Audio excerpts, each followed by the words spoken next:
Hi students, welcome to Connect Learner YouTube channel. So ನಾವು ಇವತ್ತಿನ ತರಗತಿನಲ್ಲಿ ಕರ್ನಾಟಕ ಇತಿಹಾಸದ ಒಂದು ರಿಮೈನಿಂಗ್ 25 ಕ್ವಶನ್ಸ್ ಡೀಲ್ ಮಾಡ್ತಾ ಹೋಗೋಣ. ನಮ್ಮ ಮೊದಲನೇ ವಿಡಿಯೋದಲ್ಲಿ ನಾವು 25 ಕ್ವಶನ್ಸ್ ನೋಡಿದ್ವಿ ಅಂಡ್ ಅದರ ಒಂದು ಲಿಂಕ್ ಕೂಡ ಕೆಳಗಡೆ ಹಾಕಿದ್ದೀನಿ. ನೋ ವರೀಸ್, ಯಾರು ಫಸ್ಟ್ ಟೈಮ್ ವಿಡಿಯೋ ನೋಡ್ತಾ ಇದ್ದೆ ಪಾರ್ಟ್ 1 ನೋಡ್ಕೊಂಡು then come to the part 2. And ನಾವು ಇವತ್ತಿನ ತರಗತಿನಲ್ಲಿ ಕರ್ನಾಟಕ ಇತಿಹಾಸದ ಒಂದು remaining the most important and anticipated the 25 questions ನಾವೀಗ ನೋಡ್ತಾ ಹೋಗೋಣ. ಹಾಗಿದ್ರೆ ಬನ್ನಿ ಸ್ನೇಹಿತರೆ, let's welcome to the subject. The first question, the first question ಮಾಡ್ತಾ ಹೋಗಿದ್ದಾನೆ ಅಲ್ಲಿ ಮ್ಯಾಚ್ ದ ಫಾಲೋವಿಂಗ್ ಕೇಳ್ತಾ ಹೋಗಿದ್ದಾನೆ. ಯಾವ್ದ್ರ ಬಗ್ಗೆ ಕೇಳ್ತಾ ಹೋಗಿದ್ದಾನೆ ಮ್ಯಾಚ್ ದ ಫಾಲೋವಿಂಗ್ ಅಂತಂದ್ರೆ ನಮ್ಮಲ್ಲಿ ನಡೀತಕ್ಕಂಥ ಕೆಲವೊಂದು ದಂಗೆಗಳು. ಸೊ 1857 ಸಂದರ್ಭದಲ್ಲಿ ನಡೀತಕ್ಕಂಥ ಒಂದು ಕೆಲವೊಂದು ದಂಗೆಗಳು, ಅದಕ್ಕಿಂತ ಮುಂಚೆ ನಡೀತಕ್ಕಂಥ ಕೆಲವೊಂದು ದಂಗೆಗಳನ್ನ ಇಟ್ಕೊಂಡಿಲ್ಲಿ ಆ ಒಂದು ರೆಬಿಲಿಯನ್ಸ್ ಮೇಲೆ ಅಥವಾ ಮ್ಯುಟಿನಿಗಳ ಮೇಲೆ ಕ್ವಶನ್ಸ್ ನ ಕೇಳ್ತಾ ಇರತಕ್ಕಂಥದ್ದು. ಸೊ ಮೊದಲನೇದೆಂತ ಹೇಳಿದ್ದೇನೆ ಇವಾಗ ಕಿತ್ತೂರು ದಂಗೆ. ಮೊದಲನೇದು ಕಿತ್ತೂರು ದಂಗೆ, ನಂತರದಲ್ಲಿ ಹಲಗಲಿ ಬೇಡರ ದಂಗೆ, ನಂತರದಲ್ಲಿ ನಗರ ದಂಗೆ, ನಂತರದಲ್ಲಿ ಇಟ್ಸ್ ಅಬೌಟ್ ದ ಕೊಡಗು ದಂಗೆ. ಸೊ ಹಾಗಿದ್ರೆ ಯಾವ್ದು ಆನ್ಸರ್ ಆಗಿರ್ಬೋದು ಬೇಗ ಕಮೆಂಟ್ ಅಲ್ಲಿ ತಿಳಿಸ್ತಾ. ಎಸ್, ನಾವು ಇಲ್ಲಿ go with the in depth information. ಏನಿದು ಅಂತಂದ್ರೆ, ಸೊ ಇದು this tabular column is enough to remember all the rebellions. This is enough. ಅವ್ನು ಏನೇ ಕೇಳಿದ್ರು ಕೂಡ ಈ ಟ್ಯಾಬ್ಲೋ ಕಾಲಮ್ ಸ್ವಲ್ಪ ನೋಡ್ಕೊಂಡು ಹೋದ್ರು ಕೂಡ ಮ್ಯಾಚ್ ದ ಫಾಲೋಯಿಂಗ್ ಇರ್ಬೋದು ಅಥವಾ ಡೈರೆಕ್ಟ್ ಕ್ವಶನ್ಸ್ ಆಗಿರ್ಬೋದು ಅಥವಾ ಸ್ಟೇಟ್ಮೆಂಟ್ ಬೇಸ್ಡ್ ಕ್ವಶನ್ಸ್ ಅಲ್ಲೂ ಕೂಡ ಇಲ್ಲಿ ನೀವು ಆರಾಮ್ಸೆ ಆನ್ಸರ್ ಮಾಡ್ತಾ ಹೋಗ್ಬೋದು. ಮೊದಲನೇದು ದೋಂಡಿ ಅವಾಗ ರೆಬಿಲ್ ಅಂತ ಕರೀತಾ ಹೋಗ್ತೀವಿ. ಎಸ್, ಕರ್ನಾಟಕದ ಮತ್ತೆ ದಕ್ಷಿಣ ಭಾರತದಲ್ಲೇ ಮೊಟ್ಟ ಮೊದಲ ಬಾರಿಗೆ ಬ್ರಿಟಿಷರ ವಿರುದ್ಧ ಒಂದು ದಂಗೆ ಹೇಳ್ತಕ್ಕಂಥ ಒಂದು ಪ್ಲೇಸೇ ನಮ್ಮ ದುರ್ಗದ ಒಂದು ಜಿಲ್ಲೆ ಆಗಿದೆ. ಅಂಡ್ ಆ ಒಂದು ದುರ್ಗದ ಜಿಲ್ಲೆನಲ್ಲಿ ನಾವು ದೋಂಡಿ ಅವಾಗ ಅಂತಕ್ಕಂಥ ಒಬ್ಬ ವ್ಯಕ್ತಿ ಮಾಡ್ತಾ ಹೋಗ್ತಾನೆ ಬ್ರಿಟಿಷರ ವಿರುದ್ಧದಲ್ಲಿ ದಂಗೆ ಹೇಳ್ತಾನೆ. ಅದು ಯಾವಾಗ 1800 ಅಲ್ಲಿ. So it is headed by the Dhondia Wagh only. And ಇದನ್ನ ಸೊ ನಿಜಾಮರು ಮತ್ತೆ ಮರಾಠರೊಂದಿಗೆ ಸೇರ್ಕೊಂಡು ಆರ್ಥರ್ ವೆಲೆಸ್ಲಿ ಅಂತಕ್ಕಂಥ ಬ್ರಿಟಿಷ್ ವ್ಯಕ್ತಿ ಏನ್ ಮಾಡ್ತಾನೆ ಈ ದಂಗೆನಲ್ಲಿ ಅಡಗಿಸ್ತಕ್ಕಂಥದ್ದು. ಈ ನಂತರ ನಡೀತಕ್ಕಂಥದ್ದು ಕೊಪ್ಪಳದ ಒಂದು ದಂಗೆ 1819 ನಡೆಯುತ್ತೆ. ಇದನ್ನ ಜಮೀನ್ದಾರ್ ವೀರಪ್ಪ ಅವರ ನೇತೃತ್ವದಲ್ಲಿ ಈ ದಂಗೆ ನಡೆಯುತ್ತೆ. ಇದನ್ನ ಬ್ರಿಟಿಷ್ ಮೇಜರ್ ಪ್ರಿಸ್ಲರ್ ಅಂತಕ್ಕಂಥ ವ್ಯಕ್ತಿ ಏನ್ ಮಾಡ್ತಾನೆ ಈ ದಂಗೆನಲ್ಲಿ ಅಡಗಿಸ್ತಕ್ಕಂಥದ್ದು. ಇನ್ನು ಮೂರನೇದು ಉದಗಿರ್ ದಂಗೆ ಅಂತ ಕರಿತೀವಿ. 1821 ಶಿವಲಿಂಗಯ್ಯ ದೇಶ್ಮುಖ್ ಇದನ್ನ ಸದರ್ಲ್ಯಾಂಡ್ ಅಂತಕ್ಕಂಥ ಬ್ರಿಟಿಷ್ ಆಫೀಸರ್ ಏನ್ ಮಾಡ್ತಾನೆ ಸಪ್ರೆಸ್ ಮಾಡ್ತಾನೆ. ನಂತರದಲ್ಲಿ ಸಿಂದಗಿ ರೆಬಿಲಿಯನ್ 1824 ದಿವಾಕರ್ ದೀಕ್ಷಿತ್ ಮತ್ತೆ ಬಾಲಾಜಿ ದೇಶಪಾಂಡೆ ಅಂತಕ್ಕಂಥ ವ್ಯಕ್ತಿ ಇದನ್ನ ಬ್ರಿಟಿಷ್ ಕಲೆಕ್ಟರ್ ಸ್ಟೀವ್ಸನ್ ಅಂತಕ್ಕಂಥ ವ್ಯಕ್ತಿ ಏನ್ ಮಾಡ್ತಾನೆ ಸಪ್ರೆಸ್ ಮಾಡ್ತಕ್ಕಂಥದ್ದು. Next one is Kittur rebellion 1824 ನಮಗೆ ಗೊತ್ತಿರೋ ಹಾಗೆ ಕಿತ್ತೂರು ರಾಣಿ ವೀರ ಚೆನ್ನಮ್ಮ ಮತ್ತೆ ಸಂಗೊಳ್ಳಿ ರಾಣಿ ನಡುವೆ ನಡೀತಕ್ಕಂಥ ಒಂದು ಮೀನ್ಸ್ ಅವರ ಒಂದು ಎಗ್ನೆಸ್ಟ್ ಆಗಿ ಏನ್ ಮಾಡ್ತಾರೆ ಬ್ರಿಟಿಷರ ವಿರುದ್ಧದಲ್ಲಿ ದಂಗೆನ ಹೇಳ್ತಾರೆ. ಇದನ್ನ ಬ್ರಿಟಿಷ್ ಕಲೆಕ್ಟರ್ ಆಗಿರ್ತಕ್ಕಂಥ ಚಾಪ್ಲಿನ್ ಅಂತಕ್ಕಂಥ ವ್ಯಕ್ತಿ ಏನ್ ಮಾಡ್ತಾನೆ ಸಪ್ರೆಸ್ ಮಾಡ್ತಾನೆ. ಇನ್ನು ನಗರ ದಂಗೆ 1830 ಕುಂಸಿಯ ಒಂದು ಸಾದರಮಲ್ಲ ಅಂತ ಕರೀತಾ ಹೋಗ್ತೀವಿ. ಅವನು ತನ್ನನ್ನು ನಾನು ಕೆಳದಿ ಶಿವಪ್ಪ ನಾಯಕರ ಒಂದು ನಂತರ ಬರ್ತಕ್ಕಂಥ ಉತ್ತರಾಧಿಕಾರಿ ಅಂತ ಹೇಳಿ ಘೋಷಣೆ ಮಾಡಿಕೊಂಡು ಮೈಸೂರು ನಡೀತಕ್ಕಂಥ ಒಂದು ಟ್ಯಾಕ್ಸೇಷನ್ ವಿರುದ್ಧದಲ್ಲಿ ದಂಗೆ ಹೇಳ್ತಾನೆ. ಅಂಡ್ ಸ್ವತಃ ತಾನೇನ್ ಮಾಡ್ತಾ ಹೋಗ್ತಾನೆ, ಸೊ ಇಲ್ಲಿ ಒಂದು ರೆವೆನ್ಯೂ ಕಲೆಕ್ಷನ್ ಮಾಡ್ಲಿಕ್ಕೆ ಇಲ್ಲಿ ಸ್ಟಾರ್ಟ್ ಮಾಡ್ತಾ ಹೋಗ್ತಾನೆ. ಅವನಿಗೆ ನಾವು ಕುಂಸಿಯ ಸಾದರಮಲ್ಲ ಅಲಿಯಾಸ್ ಬೂದಿ ಬಸಪ್ಪ ಅಂತಾನು ಕೂಡ ಇಲ್ಲಿ ಕರಿತಕ್ಕಂಥದ್ದು. ಇದನ್ನು ಕೂಡ ಅಷ್ಟೇ ದ ಬ್ರಿಟಿಷ್ ಕಲೆಕ್ಟರ್ ಚಾಪ್ಲಿನ್ ಅಂತಕ್ಕಂಥ ವ್ಯಕ್ತಿ ಏನ್ ಮಾಡ್ತಾನೆ ಸಪ್ರೆಸ್ ಮಾಡ್ತಾನೆ. ನಂತರದಲ್ಲಿ ಕೊಡಗು ದಂಗೆ 1834 ಸ್ವಾಮಿ ಅಪರಂಪರ ಅಂತ ಕರೀತಾ ಹೋಗ್ತೀವಿ. ವಿಲಿಯಂ ಬೆಂಟಿಕ್ ನ ಸಂದರ್ಭದಲ್ಲಿ ಅವ್ರೇನ್ ಮಾಡ್ತಾರೆ, ವಿಲಿಯಂ ಬೆಂಟಿಕ್ ಬಂದು ಚಿಕ್ಕವೀರ ರಾಜೇಂದ್ರ ಹಾಲಿರಿ ಮಂತಂಗ್ ಸೇರಿರ್ತಕ್ಕಂಥವ್ರು ಅವ್ರು ಕೊಡಗುನ ಆಳ್ವಿಕೆ ಮಾಡ್ಬೇಕಾದ್ರೆ ಆ ಕೊಡಗು ಪ್ರದೇಶಕ್ಕೆ ಮುತ್ತಿಗೆ ಹಾಕಿ ಚಿಕ್ಕವೀರ ರಾಜೇಂದ್ರ ಏನ್ ಮಾಡ್ತಾರೆ ಆ ಒಂದು ರಾಜನ ಹುದ್ದೆಯಿಂದ ಕೆಳಗಿಳಿಸ್ತಕ್ಕಂಥ ಕೆಲಸ ವಿಲಿಯಂ ಬೆಂಟಿಕ್ ನ ಕಾಲದಲ್ಲಿ ಆಗತ್ತೆ. ಇದನ್ನ ಕ್ವಶನ್ ಮಾಡಿ ಸ್ವಾಮಿ ಅಪರಂಪರ, ಕಲ್ಯಾಣ ಸ್ವಾಮಿ, ಇನ್ನೊಂದು 3-4 ಜನ ವ್ಯಕ್ತಿಗಳು ಬರ್ತಾ ಹೋಗ್ತಾರೆ. ಅವರೆಲ್ಲರೂ ಕೂಡ ಇಲ್ಲಿ ಈ ಒಂದು ಕೊಡಗು ದಂಗೆನಲ್ಲಿ ನೇರವಾಗಿ ಭಾಗವಹಿಸ್ತಕ್ಕಂಥದ್ದು. ನೆಕ್ಸ್ಟ್ ಒನ್ ಇಸ್ ಬಾದಾಮಿ ದಂಗೆ 1840 ನರಸಪ್ಪ ಪೇಟ್ಕರ್ ಅಂತಕ್ಕಂಥ ವ್ಯಕ್ತಿಲಿ ರಿವೋಲ್ಟ್ ಆಗೋದು. ಇನ್ನು 4 ದಂಗೆಗಳು, ಕೊನೆ 4 ದಂಗೆಗಳು ಇವೆಲ್ಲವೂ ಕೂಡ ಅಷ್ಟೇ ದಿ 4 ದಂಗೆಗಳು it's a part of the first war of independence. ಭಾರತದ ಒಂದು ಸ್ವತಂತ್ರ ಸಂಗ್ರಾಮದ ಒಂದು ಪಾರ್ಟ್ ಆಗಿ ಕಾರ್ಯವನ್ನಲ್ಲಿ ನಿರ್ವಹಣೆ ಮಾಡ್ತಾ ಹೋಗ್ತವೆ. ಮೊದಲನೇದು ಹಲಗಲಿಯ ಒಂದು ಬೇಡರ ಮ್ಯುಟಿನಿ 1857 ಬಾಲಾಜಿ ನಿಂಬಾಳ್ಕರ್ ವೀರಪ್ಪ ಅಂತ ಕರೀತಾ ಹೋಗ್ತೀವಿ. ಇವ್ರನ್ನ ಕರ್ನಲ್ ಸೆಡನ್ನಕರ್ ಅಂತಕ್ಕಂಥ ವ್ಯಕ್ತಿ ಏನ್ ಮಾಡ್ತಾನೆ ಇವನ್ ದಂಗೆನಲ್ಲಿ ಸಪ್ರೆಸ್ ಮಾಡ್ತಾನೆ. ಇನ್ನು ಸುರಪುರ ದಂಗೆ 1857 ರಾಜ ವೆಂಕಟಪ್ಪ ನಾಯಕ ಅಂತ ಹೇಳಿ ಅವರು ಹೈದರಾಬಾದ್ ನ ಒಂದು ನಿಜಾಮರ ವಿರುದ್ಧ ಏನ್ ಮಾಡ್ತಿರ್ಲಿ ಸೊ ಫೈಟ್ ಮಾಡ್ತಿರ್ಬೇಕಾರೆ ಆ ನಿಜಾಮರ್ ಏನ್ ಮಾಡ್ತಾರೆ ಇವ್ರನ್ನಲ್ಲಿ ಸಪ್ರೆಸ್ ಮಾಡ್ತಕ್ಕಂಥದ್ದು. ಇನ್ನ ನರಗುಂದ ದಂಗೆ ಅಂತ ಕರಿತೀವಿ. ಇದನ್ನ ಭಾಸ್ಕರ್ ರಾವ್ ಅಂತಕ್ಕಂಥ ಲೆಡ್ ಮಾಡಿದ್ರೆ. ಅಂಡ್ ಮುಂಡರಗಿ ದಂಗೆ ಇದನ್ನ 1857ರಲ್ಲಿ ಭೀಮರಾವ್ ಅಂತಕ್ಕಂಥ ವ್ಯಕ್ತಿ ಏನ್ ಮಾಡ್ತಾನೆ ಸಪ್ರೆಸ್ ನಲ್ಲಿ ಮಾಡ್ತಕ್ಕಂಥದ್ದು. ಹಾಗಿದ್ರೆ ನಾವು ಕೇಳಿರ್ತಕ್ಕಂಥ ಕ್ವಶನ್ಗೆ ಯಾವ್ದು ಆನ್ಸರ್ ಆಗಿದೆ? Will go it. So Kittur ದಂಗೆ. ಸೊ ಕಿತ್ತೂರು ದಂಗೆ ನಮಗೆ ಯಾವ ಒಂದು ಸಂದರ್ಭದಲ್ಲಿ ಆಗಿರ್ತಕ್ಕಂಥದ್ದು? And next one is Halagali ಬೇಡರ ದಂಗೆ. ಹಲಗಲಿ ಬೇಡರ ದಂಗೆ ಬಂದು 1857ರಲ್ಲಿ. ಇನ್ನ ನಗರ ದಂಗೆ ಬಂದು 1830ರಲ್ಲಿ. ಅದೇ ರೀತಿಯಾಗಿ ಕಿತ್ತೂರು ದಂಗೆ ಬಂದು 1824 ಇನ್ನ ಕೊಡಗು ಮುಟ್ಟಿನಿ ಬಂದು 1835ರಿಂದ 37ರಲ್ಲಿ ನಡೀತಕ್ಕಂಥದ್ದು ಅಲ್ವಾ. ನೋಡಿ, ಸೊ ಕಿತ್ತೂರು ದಂಗೆ 1824, ನಗರ ದಂಗೆ 1830, ಕೊಡಗು ದಂಗೆ 1834-35 ಆಸ್ಪಾಸಲ್ಲಿ ಬರ್ತಕ್ಕಂಥದ್ದು. ಇನ್ನು ಬೇಡಸ್ ಮುಟ್ಟಿನಿ 1857. ಹಾಗಿದ್ರೆ ಇಲ್ಲಿ ಯಾವ ಒಂದು ಆಪ್ಷನ್ ಇಲ್ಲಿ ಕರೆಕ್ಟ್ ಆಗಿದೆ ಅಂತ ನೋಡೋದಾದ್ರೆ ಇವಾಗ ಎಗೆ 3 ಬರಬೇಕು, ಬಿಗೆ 1, ಸಿಗೆ 2 ಅಂಡ್ ಡಿಗೆ 5 ಬರಬೇಕು. ಡಿಗೆ 5 ನಂಗೆ ಎ ಆಪ್ಷನ್ ಮಾತ್ರ ಇರ್ತಕ್ಕಂಥದ್ದು.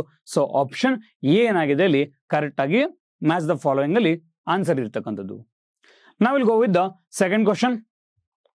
Second question is about the C. ಇಲ್ಲಿ ಕೆಲವೊಂದು ಜೋಡಿಗಳನ್ನ ಕೊಟ್ಟಿದ್ದಾರೆ. ಇದರಲ್ಲಿ ಎಷ್ಟು ಜೋಡಿಗಳು ಸರಿಯಾಗಿದೆ ಅಂತ ಹೇಳಬೇಕು. 2 ಜೋಡಿನ, 3 ಜೋಡಿನ, 4 ಜೋಡಿನ ಅಂತ ಹೇಳಿ ಇಲ್ಲಿ ಏನ್ ಮಾಡ್ತಾ ಹೋಗಿದ್ದಾರೆ, ಒಂದು ಕಡೆಗೆ ಈವೆಂಟ್ ನ ಕೊಟ್ಟು ಇನ್ನೊಂದು ಕಡೆ ಏನ್ ಮಾಡ್ತಾ ಹೋಗಿದ್ದಾರೆ, ಅದರ ನೇತೃತ್ವ ವಹಿಸಿರ್ತಕ್ಕಂಥ ಒಂದು ವ್ಯಕ್ತಿಗಳ ಬಗ್ಗೆ ಹೇಳಿರ್ತಕ್ಕಂಥದ್ದು. ಸೊ ಹಾಗಿದ್ರೆ ಮೊದಲನೇ ಜೋಡಿ ನೋಡೋಣ, ಆಂಕೋಲದ ಒಂದು ಸತ್ಯಾಗ್ರಹ ಅಲ್ವಾ. So it's a part of the salt satyagraha only. 1930ರಲ್ಲಿ ಮಹಾತ್ಮ ಗಾಂಧೀಜಿ ಏನ್ ಮಾಡ್ತಾರೆ, ಉಪ್ಪಿನ ಒಂದು ತೆರಿಗೆ ಕಾನೂನು ಮುರಿಲಿಕ್ಕೋಸ್ಕರ ಏನ್ ಮಾಡ್ತಾರೆ, for the first time civil disobedience movement ನಲ್ಲಿ ಸ್ಟಾರ್ಟ್ ಮಾಡ್ತಕ್ಕಂಥದ್ದು. ನಾಗರಿಕ ಒಂದು ಅಸಹಕಾರ ಚಳವಳಿಯಲ್ಲಿ ಸ್ಟಾರ್ಟ್ ಮಾಡ್ತಾ ಹೋಗ್ತಾರೆ. ಸೊ ಇದು ಸ್ಟಾರ್ಟ್ ಮಾಡಿದಾಗ ಇದಕ್ಕೆ ಸಪೋರ್ಟಿವ್ ಆಗಿ ಕರ್ನಾಟಕದಲ್ಲೂ ಕೂಡ ನಡೀತಾ ಹೋಗುತ್ತೆ. ಆ ಒಂದು ಸಂದರ್ಭದಲ್ಲಿ ನಾವು ಕರ್ನಾಟಕದ ಒಂದು ಕಾರವಾರ ಜಿಲ್ಲೆಯ ಒಂದು ಆಂಕೋಲನ ಚೂಸ್ ಮಾಡ್ಕೊಳ್ತೀವಿ. ಅಲ್ಲಿ ನೇತೃತ್ವನ ಯಾರು ವಹಿಸ್ಕೊಳ್ತಾರೆ, MP ನಾಡಕರ್ಣಿ ವಹಿಸ್ಕೊಳ್ತಾರೆ. ಸೊ ಹಾಗಿದ್ರೆ ಮೊದಲನೇ ಜೋಡಿ ಏನಾಗಿದೆ ಅಲ್ಲಿ ಕರೆಕ್ಟ್ ಆಗಿರ್ತಕ್ಕಂಥದ್ದು. ಇನ್ನು ಎರಡನೇ ಜೋಡಿ ನೋಡೋದಾದ್ರೆ ಇವಾಗ ದಂಡಿ ಸತ್ಯಾಗ್ರಹ ಮೈಲಾರ ಮಹದೇವಪ್ಪ. ಹೌದು, ಬಿಕಾಸ್ ಯಾಕೆ ಅಂತಂದ್ರೆ ಗಾಂಧೀಜಿಯವರು ತಮ್ಮ ಅಸಹಕಾರ ಒಂದು ನಾಗರಿಕ ಒಂದು ಅಸಹಕಾರ ಚಳವಳಿ ಆರಂಭ ಮಾಡಿದಾಗ ಅಂತ ಸಂದರ್ಭದಲ್ಲಿ ಗಾಂಧೀಜಿಯೊಡನೆ ಪಾರ್ಟಿಸಿಪೇಟ್ ಮಾಡ್ತಕ್ಕಂಥ ಯಂಗೆಸ್ಟ್ ಒಂದು ಬಾಯ್ ಯಾರು ಅಂತಂದ್ರೆ ಅವರೇ ಮೈಲಾರ ಮಹದೇವಪ್ಪ. ಬರೀ 18 ವರ್ಷದ ಬಾಲಕರಾಗಿರ್ತಾರೆ, ಅವರು ಪಾರ್ಟಿಸಿಪೇಷನ್ ಅಲ್ಲಿ ಮಾಡ್ತಕ್ಕಂಥದ್ದು. ಇನ್ನು ಮೈಲಾರ ಮಹದೇವಪ್ಪನವರು 1942 ಕ್ವಿಟ್ ಇಂಡಿಯಾ ಸಂದರ್ಭದಲ್ಲಿ ಅಲ್ಲಿ ಆ ಒಂದು ಸಂದರ್ಭದಲ್ಲಿ ಗುಂಡೇಟಿಗಿಲಿ ಬಲಿ ಆಗ್ತಾರೆ. Next is home rule league ಅಂತ ಕರೀತಾ ಹೋಗ್ತೀವಿ, ಗಂಗಾಧರರಾವ್ ದೇಶಪಾಂಡೆ. ಹೌದು, ಸೊ ತಿಲಕರು 1916ರಲ್ಲಿ ಹೋಮ್ ರೂಲ್ ಲೀಗ್ ನ ಸ್ಟಾರ್ಟ್ ಮಾಡಿದಾಗ ಅವರು ತಮ್ಮ ಹೋಮ್ ರೂಲ್ ಲೀಗ್ ನ Bombay province, Karnataka province, bearer province ಈ ಪಾರ್ಟ್ಗಳಿಗೆ ಮಾತ್ರ ಏನಾಗಿರುತ್ತೆ ಲಿಮಿಟೇಷನ್ ಹೊಂದಿರುತ್ತಾರೆ. ಇಂಥ ಸಂದರ್ಭದಲ್ಲಿ ಅವ್ರೇನ್ ಮಾಡ್ತಾರೆ, ಪ್ರತಿ ಮನೆಗೂ ತೆರಳಿ ಹೋಮ್ ರೂಲ್ ಲೀಗ್ ನ ಬಗ್ಗೆ ಒಂದು ಕಾರ್ಯತಿಳುವಳಿಕೆಯಲ್ಲಿ ಮಾಡಿಸ್ತಾ ಇರ್ತಾರೆ. ಇಂಥ ಸಂದರ್ಭದಲ್ಲಿ ಅವರಿಗೆ ಯಾರೋ ತಿಲಕರು ಕರ್ನಾಟಕಕ್ಕೆ ಬಂದಾಗ ಅವ್ರನ್ನ ಸ್ವಾಗತಿಸ್ತಕ್ಕಂಥ ಕೆಲಸದಲ್ಲಿ ಗಂಗಾಧರ ದೇಶಪಾಂಡೆ ಮಾಡ್ತಾರೆ. ಅಂಡ್ ಇವರು ಕೂಡ ಏನ್ ಮಾಡ್ತಾರೆ, ಮೊಟ್ಟ ಮೊದಲ ಶಾಖೆಯಲ್ಲಿ ಈ ಗಂಗಾಧರ ದೇಶಪಾಂಡೆರು ಹೋಮ್ ರೂಲ್ ಒಂದು ಮೊದಲ ಶಾಖೆಯನ್ನ ಧಾರವಾಡದಲ್ಲೂ ಕೂಡ ಏನ್ ಮಾಡ್ತಾರೆ, ಸ್ಥಾಪನೆ ಮಾಡ್ತಕ್ಕಂಥದ್ದು. ಸೊ ಮೂರನೇ ಜೋಡಿನೂ ಕೂಡ ಏನಾಗಿದೆ ಕರೆಕ್ಟ್ ಆಗಿದೆ. ನೆಕ್ಸ್ಟ್ ಇಸ್ ತೆರಿಗೆ ರಹಿತ ಅಭಿಯಾನ ಹಿರೇಕೆರೂರು. ಹೌದು, ಸೊ 1931 ಕ್ವಿಟ್ ಇಂಡಿಯಾ ಮೂವ್ಮೆಂಟ್ ನಡೀತಿರುತ್ತೆ. ಸೊ 1931 ದಂಡಿ ಸತ್ಯಾಗ್ರಹ ಅಥವಾ ಇಲ್ಲಿ ಉಪ್ಪಿನ ಸತ್ಯಾಗ್ರಹ ನಡೀತಿರುತ್ತೆ. ಜೊತೆಗೆ ಏನಾಗ್ತಾ ಹೋಗುತ್ತಲ್ಲಿ ಅರಣ್ಯ ಚಳುವಳಿ ಅಂಡ್ ಸೇಂದಿ ಚಳುವಳಿ ಈ ರೀತಿ ಏನಾಗ್ತಾ ಹೋಗುತ್ತಲ್ಲಿ ನಡೀತಿರ್ಬೇಕಾದ್ರೆ ಅದೇ ಸಂದರ್ಭದಲ್ಲಿ ಈ ಒಂದು ಹಳ್ಳಿಕೇರಿ ಗುದ್ಲೆಪ್ಪ ಅಂತಕ್ಕಂಥ ವ್ಯಕ್ತಿ ಏನ್ ಮಾಡ್ತಾರೆ, ಇವರು ಟ್ಯಾಕ್ಸ್ ಡೆನಿಯಲ್ ಮೂವ್ಮೆಂಟ್ ನಲ್ಲಿ ಸ್ಟಾರ್ಟ್ ಮಾಡ್ತಕ್ಕಂಥದ್ದು. ಆ ಟ್ಯಾಕ್ಸ್ ಡೆನಿಯಲ್ ಮೂವ್ಮೆಂಟ್ ಆದ್ಮೇಲೆ ನಾವು ಅಂಕೋಲ ಅಂತ ಕರಿತಾ ಹೋಗ್ತೀವಿ, ಕರ್ನಾಟಕದ ಒಂದು ಬಾರ್ದೋಲಿ ಅಂತ ಕರಿತೀವಿ. ಈ ಹಿರೇಕೆರೂರು ಅಂಡ್ ಸಿದ್ದಾಪುರ, ಶಿರ್ಸಿ ಈ ಒಂದು ಪ್ರಾಂತ್ಯಗಳಲ್ಲಿ ಇದು ಟ್ಯಾಕ್ಸ್ ಡೆನಿಯಲ್ ಮೂವ್ಮೆಂಟ್ ತುಂಬಾ ವ್ಯಾಪಕವಾಗಿ ಹರಡಿರುತ್ತೆ. ಈ ಒಂದು ಹಿರೇಕೆರೂರಿನಲ್ಲಿ ಅದರ ಅಧ್ಯಕ್ಷತೆ ವಹಿಸಿಕೊಂಡಿರ್ತಾರೆ ಹಳ್ಳಿಕೇರಿ ಗುದ್ಲೆಪ್ಪ. ಅಂಡ್ ಇವ್ರು ನಾವೇಂತ ಕರಿತಾ ಹೋಗ್ತೀವಿ, ಕರ್ನಾಟಕದ ಒಂದು ಉಕ್ಕಿನ ಮನುಷ್ಯ ಅಂತಾನೂ ಕೂಡ ಇಲ್ಲಿ ಹೇಳ್ತಕ್ಕಂಥದ್ದು. ಸೊ 4ನೇ ಪೈರು ಕೂಡ ಏನಾಗಿದೆ ಕರೆಕ್ಟ್ ಆಗಿದೆ. ಸೊ ಲಾಸ್ಟ್ ನೋಡ್ತಾ ಹೋಗೋಣ ಈಗ ಆರ್ಯ ಸಮಾಜ ರಮಾನಂದ ತೀರ್ಥರು. ಹೌದು, ಕರ್ನಾಟಕದಲ್ಲಿ ಆರ್ಯ ಸಮಾಜವನ್ನು ಸ್ಥಾಪನೆ ಮಾಡಿರ್ತಕ್ಕಂಥ ಕೀರ್ತಿ ರಮಾನಂದ ತೀರ್ಥರಿಗೆ ಸಲ್ಲಬೇಕಾಗತ್ತೆ. ಈ ಮೇಲ್ಕೊಟ್ಟಿರ್ತಕ್ಕಂಥ ಎಲ್ಲಾ ಜೋಡಿಗಳು ಏನಾಗಿರುತ್ತೆ ಇಲ್ಲಿ ಹೊಂದಾಣಿಕೆ ಆಗ್ತಕ್ಕಂಥದ್ದು. So I have to go with the option D, all of the above, ಅಥವಾ ನಾವು ಮೇಲ್ನ ಎಲ್ಲ ಅಂತ ಏನ್ ಮಾಡ್ತಾ ಹೋಗ್ತೀವಿ ಹೇಳ್ತಕ್ಕಂಥದ್ದು. ಸೊ ಇಲ್ಲಿಗೆ ಎರಡನೇ ಕ್ವಶನ್ ಆಯ್ತು. Next will go with the third question. So ಈ ಕೆಳಗಿನ ಒಂದು ಘಟನೆಗಳನ್ನ ಪರಿಗಣಿಸಿ. Direct talking about the events with respect the Karnataka ಏಕೀಕರಣ. ಕರ್ನಾಟಕ ಏಕೀಕರಣ ಸಂಬಂಧಪಟ್ಟ ಹಾಗೆ ಕೆಲವೊಂದು ಇನ್ಫಾರ್ಮೇಶನ್ ಕೊಡ್ತಾ ಹೋಗಿದ್ದಾರೆ. ಆ ಒಂದು ಈವೆಂಟ್ಗಳನ್ನ ನಾವೇನ್ ಮಾಡ್ಬೇಕು, ಇವಾಗ ಕಾಲಾನುಕ್ರಮಣಿಕೆನಲ್ಲಿ ಮೀನ್ಸ್ ಕ್ರಾನಾಲಜಿಕಲ್ ಆರ್ಡರ್ ಏನ್ ಮಾಡ್ಬೇಕು, ಇವಾಗ ನಾವು ಸೆಟ್ ಮಾಡ್ಬೇಕು. ಇವಾಗ ಫಸ್ಟ್ ನೋಡ್ತಾ ಹೋಗೋಣ. ಏನ್ ಕೊಟ್ಟಿದ್ದಾನೆ, ವಿದ್ಯಾವರ್ಧಕದ ಒಂದು ಸಂಘದ ಒಂದು ಸ್ಥಾಪನೆ. ಹೌದು, ಈ ಒಂದು ವಿದ್ಯಾವರ್ಧಕ ಸಂಘ ಸ್ಥಾಪನೆ ಆಗಿದೆ ಯಾವಾಗ 20 ಜುಲೈ 1890 ಏನ್ ಮಾಡ್ತಾರೆ, ಸ್ಥಾಪನೆ ಮಾಡ್ತಾರೆ. ಯಾವ ವ್ಯಕ್ತಿ ಸ್ಥಾಪನೆ ಮಾಡ್ತಕ್ಕಂಥದ್ದು, ರಾ ಹ ದೇಶಪಾಂಡೆ ಅಂತ ಕರಿತೀವಿ. ಆ ಒಂದು ವ್ಯಕ್ತಿ ಏನ್ ಮಾಡ್ತಾರೆ, ಇದನ್ನ ಸ್ಥಾಪನೆ ಮಾಡ್ತಾರೆ. Okay, done. Next one is Karnataka ಒಂದು ಸಭೆಯ ಒಂದು ಸ್ಥಾಪನೆ ಅಂತ ಏನ್ ಮಾಡ್ತಾ ಹೋಗ್ತೀವಿ, ಹೇಳ್ತಕ್ಕಂಥದ್ದು. ಎಸ್, ಇದನ್ನ 1916ರಲ್ಲಿ ಅದನ್ನು ಕೂಡ ಅಷ್ಟೇ ರಾಹ ದೇಶಪಾಂಡೆ ಸ್ಥಾಪನೆ ಮಾಡ್ತಾರೆ. ವಿದ್ಯಾವರ್ಧಕ ಸಂಘ ಇರ್ಬೋದು, ಕರ್ನಾಟಕ ಸಭಾ ಇರ್ಬೋದು, ಇವೆರಡೂ ಕೂಡ ಎಲ್ಲಾಗಿದೆ, ಧಾರವಾಡ ಒಂದು ಜಿಲ್ಲೆನಲ್ಲಿ ನಾವು ನೋಡ್ತಕ್ಕಂಥದ್ದು. ಇಲ್ಲಿ ಧಾರವಾಡ ಜಿಲ್ಲೆಯಲ್ಲಿ ನೋಡ್ತಾ ಹೋಗ್ತೀವಿ. ನೆಕ್ಸ್ಟ್ ಒನ್ ಇಸ್ ಕರ್ನಾಟಕದ ಒಂದು ಏಕೀಕರಣ ಸಮ್ಮೇಳನ, ದ ಕರ್ನಾಟಕ ಯೂನಿಫಿಕೇಶನ್ ಕಾನ್ಫರೆನ್ಸ್. ಇದು ಯಾವ ನಡೆಯುತ್ತೆ ಅಂತಂದ್ರೆ 1924ರಲ್ಲಿ ಬೆಳಗಾವಿ ಅಧಿವೇಶನ ನಡೆಯುತ್ತಲ್ವಾ, ಅದೇ ಸಂದರ್ಭದಲ್ಲಿ ಏಕೀಕರಣ ಸಮಿಟ್ ನಡೆಯುತ್ತೆ. ಇದು ಕೂಡ ಯಾವ ಜಿಲ್ಲೆ ಅಂತ ಕೇಳಿದ್ರೆ that is in the Belagavi ಜಿಲ್ಲೆನಲ್ಲಿ. ನೆಕ್ಸ್ಟ್ ಒನ್ ಇಸ್ 4ನೇದು ಕನ್ನಡ ಸಾಹಿತ್ಯ ಪರಿಷತ್ತು. ಎಸ್, ಇದನ್ನ 1915ರಲ್ಲಿ ಸರ್ ಎಂ ವಿಶ್ವೇಶ್ವರಯ್ಯ ಏನ್ ಮಾಡ್ತಾ ಹೋಗ್ತಾರೆ, ಈ ಕನ್ನಡ ಸಾಹಿತ್ಯ ಪರಿಷತ್ನ ಎಲ್ಲಿ ಸ್ಥಾಪನೆ ಮಾಡ್ತಾರೆ, ಬೆಂಗಳೂರು ನಗರದಲ್ಲಿ ಸ್ಥಾಪನೆ ಮಾಡ್ತಕ್ಕಂಥದ್ದು. ಬೆಂಗಳೂರು ನಗರದಲ್ಲಿ ಸ್ಥಾಪನೆ ಮಾಡ್ತಾರೆ. That time it is called as A Karnataka ಸಾಹಿತ್ಯ ಪರಿಷತ್ತು. ಕನ್ನಡ ಅಲ್ಲ, ಅವಾಗ ಕರಿತಿದ್ದು. 1915 ಇದನ್ನ ನಾವು ಕರ್ನಾಟಕ ಸಾಹಿತ್ಯ ಪರಿಷತ್ ಅಂತ ಕರಿತೀವಿ. ನಂತರದಲ್ಲಿ BM ಶ್ರೀಕಂಠಯ್ಯನವರು ಏನ್ ಮಾಡ್ತಾರೆ, ಇದನ್ನ ಕನ್ನಡ ಸಾಹಿತ್ಯ ಪರಿಷತ್ ಆಗಿ ಒಂದು ಮರುನಾಮಕರಣದಲ್ಲಿ ಮಾಡ್ತಕ್ಕಂಥದ್ದು. ಅಂಡ್ ಇದೇ ಕನ್ನಡ ಸಾಹಿತ್ಯ ಪರಿಷತ್ ಏನ್ ಮಾಡುತ್ತೆ, ಪ್ರತಿ ವರ್ಷ ಒಂದು ಕರ್ನಾಟಕದ ಜ್ಞಾನಪೀಠ ಅಂತ ಕರೀತಕ್ಕಂಥ ಒಂದು ನೃಪತುಂಗ ಅವಾರ್ಡ್ನು ಕೂಡ ಕೊಡ್ತಾರೆ. ಯಾರ ಸಹಯೋಗದೊಂದಿಗೆ, BMTC ಒಂದು ಸಹಯೋಗದೊಂದಿಗೆ ಪ್ರತಿ ವರ್ಷ ಏನ್ ಮಾಡ್ತಾರೆ, ಸೊ ನೃಪತುಂಗ ಅವಾರ್ಡ್ನ ಕೊಡ್ತಾರೆ. ಅಂಡ್ ಲಾಸ್ಟ್ ಇಲ್ಲಿ ನೃಪತುಂಗ ಅವಾರ್ಡ್ ವೈದೇಹಿ ಅಥವಾ ನಾವು ಜಾನಕಿ ಶ್ರೀನಿವಾಸ ಮೂರ್ತಿ ಅಂತ ಕರಿತೀವಿ, ಆ ಒಂದು ವ್ಯಕ್ತಿಗೆ ನೀಡಿರ್ತಕ್ಕಂಥದ್ದು. ಸೊ ನಮ್ಗೆಲ್ಲ ಇಯರ್ ಗೊತ್ತಾಗಿದೆ ಇವಾಗ. ಸೊ ಈಸಿಯಾಗಿ ಏನ್ ಮಾಡ್ತಾ ಹೋಗ್ಬೋದು, ಇವಾಗ ಕ್ರಾನಾಲಜಿಕಲ್ ಆರ್ಡರ್ ಮಾಡ್ತಾ ಹೋಗ್ಬೋದು. 1890 1 ಇರಬೇಕು. ಸ್ಟಾರ್ಟಿಂಗ್ 1 ಇದ್ರೆ ಇವಾಗ ಆಪ್ಷನ್ 3 ಮತ್ತೆ 4 ಹೋಯ್ತು ಇವಾಗ. ನಂತರದಲ್ಲಿ ಸೊ ಕನ್ನಡ ಸಾಹಿತ್ಯ ಪರಿಷತ್ತು 1915, ಕರ್ನಾಟಕ ಸಭೆ 1916, ಕರ್ನಾಟಕ ಏಕೀಕರಣ ಸಮ್ಮೇಳನ 1924. So answer is 1, 4, 2, 3. Option B ಏನಾಗಿದೆ ಸ್ನೇಹಿತರಲ್ಲಿ ಕರೆಕ್ಟ್ ಆಗಿ ಇರ್ತಕ್ಕಂಥದ್ದು. I think everyone okay participate ಮಾಡ್ತಾರೆ ಅನ್ಕೊಂಡಿದ್ದೀನಿ. Please do your comments. ನಿಮ್ಮ ಆನ್ಸರ್ಸ್ಗಳನ್ನ ಕಾಮೆಂಟ್ ಮಾಡ್ತಾ ಬನ್ನಿ. ಇನ್ ಕೇಸ್ ನಿಮ್ಗೆ ಏನೇ ಡೌಟ್ ಇದ್ರೂ ಕೂಡ ಅಷ್ಟೇ you can ping in the okay comment ಅಲ್ಲಿ ಸೆಕ್ಷನ್ಲಿ ಪಿಂಗ್ ಮಾಡ್ಬೋದು. ಅದಕ್ಕೆ ಸಂಬಂಧಪಟ್ಟ ಹಾಗೆ ನಾವು ಸೊಲ್ಯೂಷನ್ಸ್ ಕೂಡ ಏನ್ ಮಾಡ್ತಾ ಹೋಗ್ತೀವಿ ನೀಡ್ತೀವಿ ಸ್ನೇಹಿತರೆ. Next will go with the 4th question. It's about the Badami Chalukyas. 4ನೇ ಕ್ವಶನ್ ಬಾದಾಮಿ ಚಾಲುಕ್ಯರ ಒಂದು ವಾಸ್ತುಶಿಲ್ಪದ ಬಗ್ಗೆಯಲ್ಲಿ ಹೇಳಿರ್ತಕ್ಕಂಥದ್ದು. ಬಾದಾಮಿ ಚಾಲುಕ್ಯರಲ್ಲಿ ನಿರ್ಮಾಣ ಆಗಿರತಕ್ಕಂಥ ದ ಫೇಮಸ್ ಟೆಂಪಲ್ ವಿರೂಪಾಕ್ಷ ದೇವಾಲಯದ ಬಗ್ಗೆ ಈ ಹೇಳಿಕೆಗಳನ್ನ ಪರಿಗಣಿಸಿ. ಹಾಗೆ ಏನ್ ಹೇಳಿಕೆ ಕೊಟ್ಟಿದ್ದಾನೆ ನೋಡ್ತಾ ಹೋಗೋಣ. ಮೊದಲನೇ ಹೇಳಿಕೆ, ಈ ದೇವಾಲಯವನ್ನ 2ನೇ ವಿಕ್ರಮಾದಿತ್ಯನ ಪತ್ನಿ ಲೋಕಮಹಾದೇವಿಯು ಪಲ್ಲವರ ಮೇಲೆ ತನ್ನ ಪತಿ ವಿಜಯದ ಸ್ಮರಣಾರ್ಥಕವಾಗಿ ನಿರ್ಮಿಸಿದಳು. Option A. And option B, ಈ ದೇವಾಲಯದ ಮುಖ್ಯ ವಾಸ್ತುಶಿಲ್ಪಿ ಅನಿವಾರಿತ ಗುಂಡ. ಇಟ್ಸ್ ಅನಿವಾರಿತ ಗುಂಡಾಚಾರ್ಯ ಅಂತ ಕರಿತೀವಿ, ಅವರಾಗಿರ್ತಕ್ಕಂಥದ್ದು. ಸೊ ಹಾಗಿದ್ರೆ ಈ ಕೆಳಗಿನ ಒಂದು ಈ ಮೇಲಿನ ಒಂದು ಹೇಳಿಕೆಗಳು ಯಾವ್ದು ಸರಿಯಾಗಿದೆ? 1 ಮಾತ್ರ ಸರಿಯಾಗಿದೆಯಾ, 2 ಸರಿಯಾಗಿದೆಯಾ, 2 ಸರಿಯಾಗಿದೆಯಾ ಅಥವಾ 2 ತಪ್ಪಾಗಿದೆಯಾ? Will enter to the discussion. So ಹಾಗಿದ್ರೆ ಈ ಒಂದು ಬಾದಾಮಿ ಚಾಲುಕ್ಯರ ಬಗ್ಗೆ ಹೇಳಬೇಕು ಅಂತಂದ್ರೆ, ಬಾದಾಮಿ ಚಾಲುಕ್ಯರ ಒಂದು ದೇವಾಲಯಗಳ ಒಂದು ಪ್ರಯೋಗಾಲಯ ಅಂತ ಹೇಳಿ ನಾವು ಒಟ್ಟಾರೆಯಾಗಿ 3 ಪ್ಲೇಸ್ ನಲ್ಲಿ ಕರಿತಕ್ಕಂಥದ್ದು. ಮೊದಲನೇದು ಬಾದಾಮಿ, ನಂತರದಲ್ಲಿ ಐಹೊಳೆ, ನಂತರದಲ್ಲಿ ಪಟ್ಟದ ಕಲ್ಲು.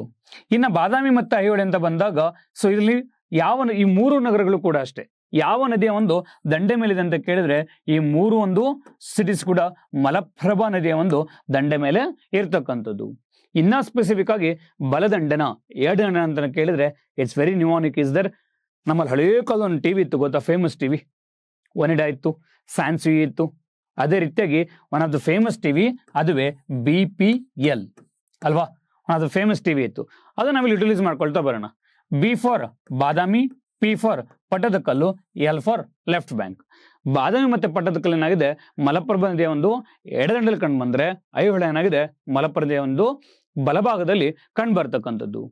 ಓಕೆ, ಸೊ ಹಾಗಿದ್ರೆ ಬಟ್ ಇಲ್ಲಿ ಒಂದು ಕ್ವಶನ್ ಟಾರ್ಗೆಟ್ ಮಾಡಿದ್ದೇನೆ. ಇವಾಗ ಪಟ್ಟದಕಲ್ಲು ಇರ್ತಕ್ಕಂಥ ವಿರೂಪಾಕ್ಷ ದೇವಾಲಯದ ಕುರಿತಾಗಿ ಇಲ್ಲಿ ಹೇಳಿರ್ತಕ್ಕಂಥದ್ದು.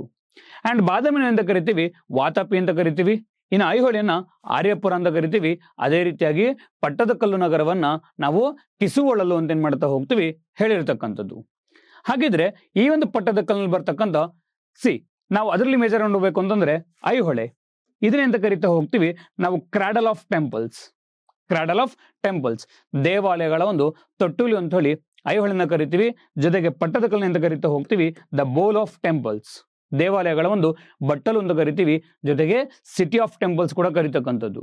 ನೋಡಿ, ನಾವು ಯುನೆಸ್ಕೋ ಹೆರಿಟೇಜ್ ಸೈಟ್ ಅಲ್ಲಿ 1987 ಅಲ್ಲಿ ಈ ಪಟ್ಟದಕಲ್ಲಿಗೆ ಏನ್ ಮಾಡ್ತೀವಿ, ಯುನೆಸ್ಕೋದ ಒಂದು ವಿಶ್ವ ಪಾರಂಪರಿಕ ತಾಣ ಒಂದು ಪಟ್ಟಿ ಕೂಡ ಏನ್ ಮಾಡ್ತೀವಿ ನಾವು ಪಟ್ಟದಕಲ್ನಲ್ಲಿ ಸೇರಿಸಿರ್ತಕ್ಕಂಥದ್ದು. ಅಲ್ಲಿ ಬರೀ ವಿರೂಪಾಕ್ಷ ಟೆಂಪಲ್ ಅಷ್ಟೇ ಅಲ್ಲ, ಬೇರೆ ಬೇರೆ ಟೆಂಪಲ್ಸ್ ಕೂಡ ಅಲ್ಲಿ ನಾವು ನೋಡ್ತಾ ಹೋಗ್ತೀವಿ. ಕಾಶಿ ವಿಶ್ವನಾಥ, ಪಾಪನಾಥ, ಓಕೆ, ಜಂಬೂ ಲಿಂಗೇಶ್ವರ ದೇವಾಲಯ, ಈ 3 ದೇವಾಲಯ ಏನಾಗಿದೆ ನಾಗರ ಶೈಲಿನಲ್ಲಿ ನಿರ್ಮಾಣ ಮಾಡಿದ್ದಾರೆ. ನಾಗರ ಶೈಲಿ ಅಂತ ನಿಮ್ಗೆ ಗೊತ್ತಲ್ವಾ? ಸೊ ಮೇಜರ್ ಬರ್ತಕ್ಕಂಥದ್ದು the 3 step of the stylish, Nagara, Dravida ಮತ್ತೆ ವೇಸರ್ ಸ್ಟೈಲ್ ಆಫ್ ಆರ್ಕಿಟೆಕ್ಚರ್ ಅಂತ ಕರೀತಾ ಹೋಗ್ತೀವಿ. ನಾಗರ ಉತ್ತರ ಭಾರತದಲ್ಲಿ ಕಂಡು ಬಂದ್ರೆ ದ್ರಾವಿಡ ದಕ್ಷಿಣ ಭಾರತದಲ್ಲಿ ಕಂಡು ಬರುತ್ತೆ. ಎರಡು ಮಿಕ್ಸ್ಚರ್ ನಾವೆಂತ ಕರಿತೀವಿ ವೇಸರ್ ಸ್ಟೈಲ್ ಆಫ್ ಆರ್ಕಿಟೆಕ್ಚರ್ ಅಂತ ಕರೀತಕ್ಕಂಥದ್ದು.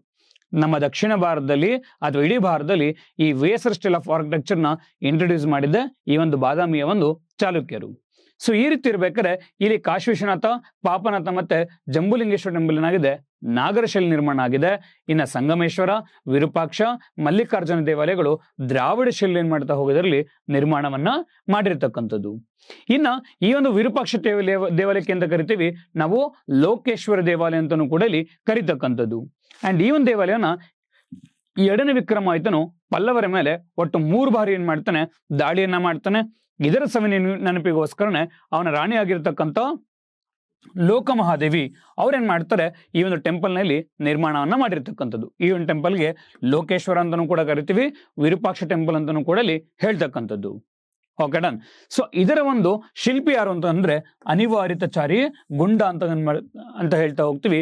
ಅವರಿದರ ಒಂದು ಶಿಲ್ಪಿ ಆಗಿದ್ದಾರೆ.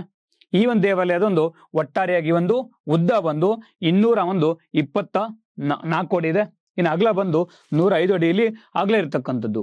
ಅಂಡ್ ಈ ದೇವಾಲಯವನ್ನ ಈ ಒಂದು ಸಿಂಹಗಳು ಮತ್ತೆ ಇಲ್ಲಿ ಆನೆಗಳೇನ್ ಮಾಡ್ತಾ ಹೋಗ್ತಿಲ್ಲಿ ತೊಳೆಗಳ ಮೂಲಕ ಇಲ್ಲಿ ಹೊತ್ಕೊಂಡು ಹೋಗಿರೋ ಹಾಗೆ ಇಲ್ಲಿ ಕಾಣ್ತಕ್ಕಂಥದ್ದು. ಅಂಡ್ ದೇವಾಲಯ ಮುಂಭಾಗದಲ್ಲಿ ನಂದಿ ಮಂಟಪ ನೋಡ್ತಾ ಹೋಗ್ತೀವಿ. ಅಂಡ್ ಅಷ್ಟೇ ಅಲ್ದೇನೆ ಇಡೀ ಪಟ್ಟದಕಲ್ಲಲ್ಲೇ ದ ಲಾರ್ಜೆಸ್ಟ್ ಟೆಂಪಲ್ ಕಾಂಪ್ಲೆಕ್ಸ್ ಯಾವುದು ಅಂತಂದ್ರೆ ಅದುವೇ ವಿರೂಪಾಕ್ಷ ಒಂದು ದೇವಾಲಯ ಅಂತ ಏನ್ ಮಾಡ್ತಾ ಹೋಗ್ತೀವಿ ನಾವಿಲ್ಲಿ ಹೇಳ್ತಕ್ಕಂಥದ್ದು. ಸೊ ಹಾಗಿದ್ರೆ ಇಲ್ಲಿ ಕೊಟ್ಟಿರೋ ಕ್ವಶನ್ಗೆ ಯಾವ ಹೇಳಿಕೆ ಸರಿಯಾಗಿದೆ ಅಂತ ಹೇಳಿದ್ರೆ ಸ್ನೇಹಿತರೆ 2 ಹೇಳಿಕೆಗಳು ಕೂಡ ಇಲ್ಲಿ ಕರೆಕ್ಟ್ ಆಗಿ ಇರತಕ್ಕಂಥದ್ದು. ಇದೇ ಸಂದರ್ಭದಲ್ಲಿ ಇನ್ನೊಂದು ಟೆಂಪಲ್ ಕೂಡ ನಿರ್ಮಾಣ ಆಗುತ್ತೆ. ಅದು ಯಾವುದು ಅಂತಂದ್ರೆ ಮಲ್ಲಿಕಾರ್ಜುನ ಒಂದು ಟೆಂಪಲ್ ಅಂತ ಹೇಳಿ. ಈ ದೇವಾಲಯವನ್ನ ಇದೇ 2ನೇ ವಿಕ್ರಮಾದಿತ್ಯನ ಇನ್ನೊಬ್ಬಳು ರಾಣಿ, ಅವಳ ಹೆಸರೇ ನಾವು ತ್ರಿಲೋಕ ದೇವಿ ಅಂತ ಕರಿತಾ ಹೋಗ್ತೀವಿ ಅಥವಾ ತ್ರೈಲೋಕ ಮಹಾದೇವಿ ಅಂತ ಕರಿತೀವಿ. ಈ ತ್ರೈಲೋಕ ಮಹಾದೇವಿ ಏನ್ ಮಾಡ್ತಾರೆ ಒಂದು ದೇವಾಲಯ ನಿರ್ಮಾಣ ಮಾಡ್ತಾರೆ. ಅದುವೇ ಮಲ್ಲಿಕಾರ್ಜುನ ದೇವಾಲಯ ಅಥವಾ ತ್ರೈಲೋಕೇಶ್ವರ ದೇವಾಲಯ ಅಂತ ಕರಿತೀವಿ. ಇದನ್ನು ಕೂಡ ಅಷ್ಟೇ 2ನೇ ಒಂದು ವಿಕ್ರಮಾದಿತ್ಯನ ಒಂದು ಪಲ್ಲವರ ಮೇಲಿನ ಒಂದು ಯುದ್ಧದ ಸವಿನೆನಪಿಗೋಸ್ಕರ ಈ ದೇವಾಲಯವನ್ನ ನಿರ್ಮಾಣ ಮಾಡ್ತಾ ಹೋಗ್ತಾರೆ. ಸೊ ಇದು ಇನ್ನೊಂದು ಕ್ವಶನ್ ಅಂತ ತಗೊಂಡ್ಬರ್ತೀನಿ ನಿಮ್ಗೆ. ಲೈಕ್ ಹೇಗೆ ಅಂತಂದ್ರೆ ಅವರ ಒಂದು ದೇವಾಲಯದ ಒಂದು ಫ್ಯೂಚರ್ಸ್ಗೆ ಸಂಬಂಧಪಟ್ಟ ಹಾಗೆ ಬಾದಾಮಿ ಚಾಲುಕ್ಯರು ತಮ್ಮ ವಾಸ್ತುಶಿಲ್ಪದಲ್ಲಿ ಪ್ರಮುಖವಾಗಿ ಏನನ್ನ ಬಳಕೆ ಮಾಡ್ತಾ ಹೋಗಿದ್ರು. ಮೊದಲನೇದು ಚಿಕ್ಕದಾದ ಒಂದು ತಳವಿನ್ಯಾಸ ಇತ್ತು, ದ ಸ್ಮಾಲ್ ಆಗಿರ್ತಕ್ಕಂಥ ಒಂದು ಫೌಂಡೇಶನ್ ಅಂತ ಹೇಳ್ಬೋದು. ಅಂಡ್ ಕುದುರೆ ಒಂದು ಲಾಳಾಕೃತಿಯ ಒಂದು ವಿನ್ಯಾಸ ನೋಡ್ತಾ ಹೋಗ್ತೀವಿ. ಜೊತೆಗೆ ಚೌಕಾಕಾರದ ಒಂದು ಗರ್ಭಗೃಹ ವ್ಯವಸ್ಥೆ, ಒಳಭಾಗದಲ್ಲಿ ಪ್ರದಕ್ಷಿಣ ಪಥ ನೋಡ್ತಾ ಹೋಗ್ತೀವಿ. ಇನ್ನ ಮುಖಪಂಟಪ, ನವರಂಗ, ಸುಖನಾಸಿ, ಗರ್ಭಗೃಹದ ಮೇಲೆ ಪಿರಾಮಿಡ್ಡಿನ ಒಂದು ಶಿಖರವನ್ನು ಕೂಡ ಏನ್ ಮಾಡ್ತಾ ಹೋಗ್ತೀವಿ ನೋಡ್ತಕ್ಕಂಥದ್ದು. ಇನ್ನು ದೇವಾಲಯಗಳನ್ನ ಕೂಟ ವ್ಯವಸ್ಥೆ ಅಂದ್ರೆ ಗರ್ಭಗೃಹದ ಆಧಾರದ ಮೇಲೆ ನಾವು ಕೂಟ ವ್ಯವಸ್ಥೆ ಅಂತ ಕರಿತೀವಿ. ಒಟ್ಟಾರೆಯಾಗಿ 1 ಗರ್ಭಗೃಹ ಇದ್ರೆ ಏಕಕೂಟ, 2 ಇದ್ರೆ ದ್ವಿಕೂಟ, 3 ಇದ್ರೆ ತ್ರಿಕೂಟ. ಸೊ ಈ ರೀತಿ ಏನ್ ಮಾಡ್ತಾ ಹೋಗಿದರೆ ದೇವಾಲಯಗಳನ್ನಲ್ಲಿ ಬಾದಾಮಿ ಚಾಲುಕ್ಯರ ಕಾಲದಲ್ಲಿ ನಿರ್ಮಾಣವನ್ನ ಮಾಡಿರ್ತಕ್ಕಂಥದ್ದು. ಓಕೆ, ನಾವು will go with the next question, the question number 5. ಈ ಕೆಳಗಿನ ದಿವಾನರುಗಳನ್ನ ಆರೋಹಣ ಕ್ರಮದಲ್ಲಿ ಬರೆಯಿರಿ. So we had to go with the ascending order ಅಲ್ಲಿ ನಾವು ದಿವಾನ್ಸ್ ಏನ್ ಮಾಡ್ತಾ ಹೋಗ್ಬೇಕು, ಕ್ರಾನಾಲಜಿಕಲ್ ಆರ್ಡರ್ ಮಾಡಕ್ಕೆ ಇಲ್ಲಿ ಸ್ಟಾರ್ಟ್ ಮಾಡ್ತಾ ಹೋಗ್ಬೇಕು. ಅಸೆಂಡಿಂಗ್ ಆರ್ಡರ್ ನೋಡಿದ್ರೆ ಇವಾಗ ಈ ಕೆಳಕಂಡ ಒಂದು ದಿವಾನರಲ್ಲಿ ಯಾರು ಫಸ್ಟ್ ವರ್ಕ್ ನಲ್ಲಿ ಮಾಡಿದ್ದಾರೆ ಅಂತ ಹೇಳಿ ಮಾಡ್ತಾ ಹೋಗ್ತಾರೆ ಹೇಳ್ತಕ್ಕಂಥದ್ದು. ನಿಮಗೆ ಇಲ್ಲಿ ಸಿಂಬಲ್ ಎಕ್ಸಾಮ್ ಅಲ್ಲಿ ನೆನಪಿರುತ್ತೆ ಏನು ಅಂತಂದ್ರೆ Arcot Ramaswamy Mudaliar, he is the last Dewan ಅಂತ ಗೊತ್ತು. ಅಂಡ್ ಅದ್ರ ಮೂಲಕ will go with the option 1, 2, 4, 3 is the correct option ಆಗಿ ಇಲ್ಲಿ ಇರುತ್ತೆ.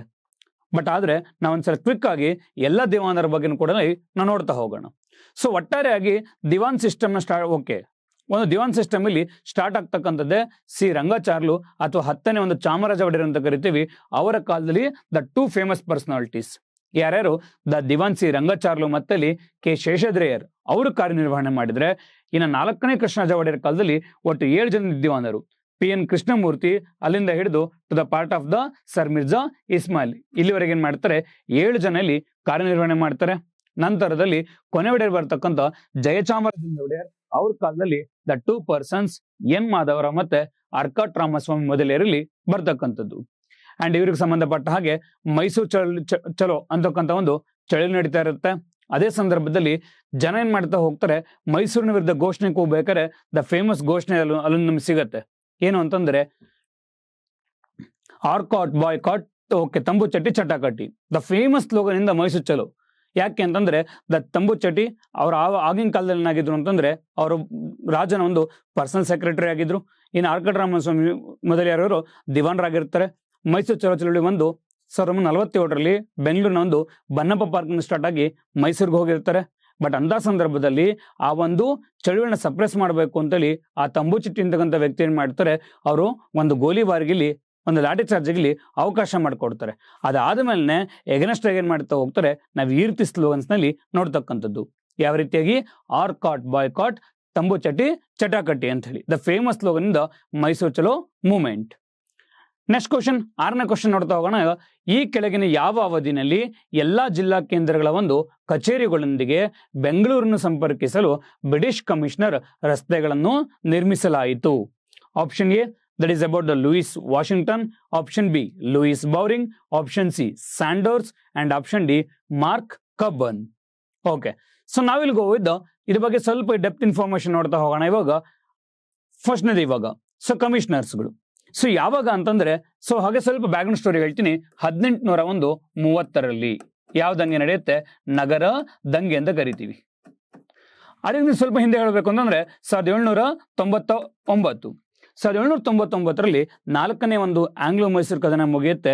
ಆ ಒಂದು ಕದನದಲ್ಲಿ ಸೊ ಟಿಪ್ಪು ಸುಲ್ತಾನ್ ಅವ್ನು ತೀರ್ಕೊಳ್ಳೋದ್ರ ಮೂಲಕ ಆ ಇಡೀ ಮೈಸೂರು ಪ್ರಾಂತ್ಯ ಏನಾಗುತ್ತೆ, ಬ್ರಿಟಿಷರ ತಕ್ಕೆ ಬರ್ತಕ್ಕಂಥದ್ದು.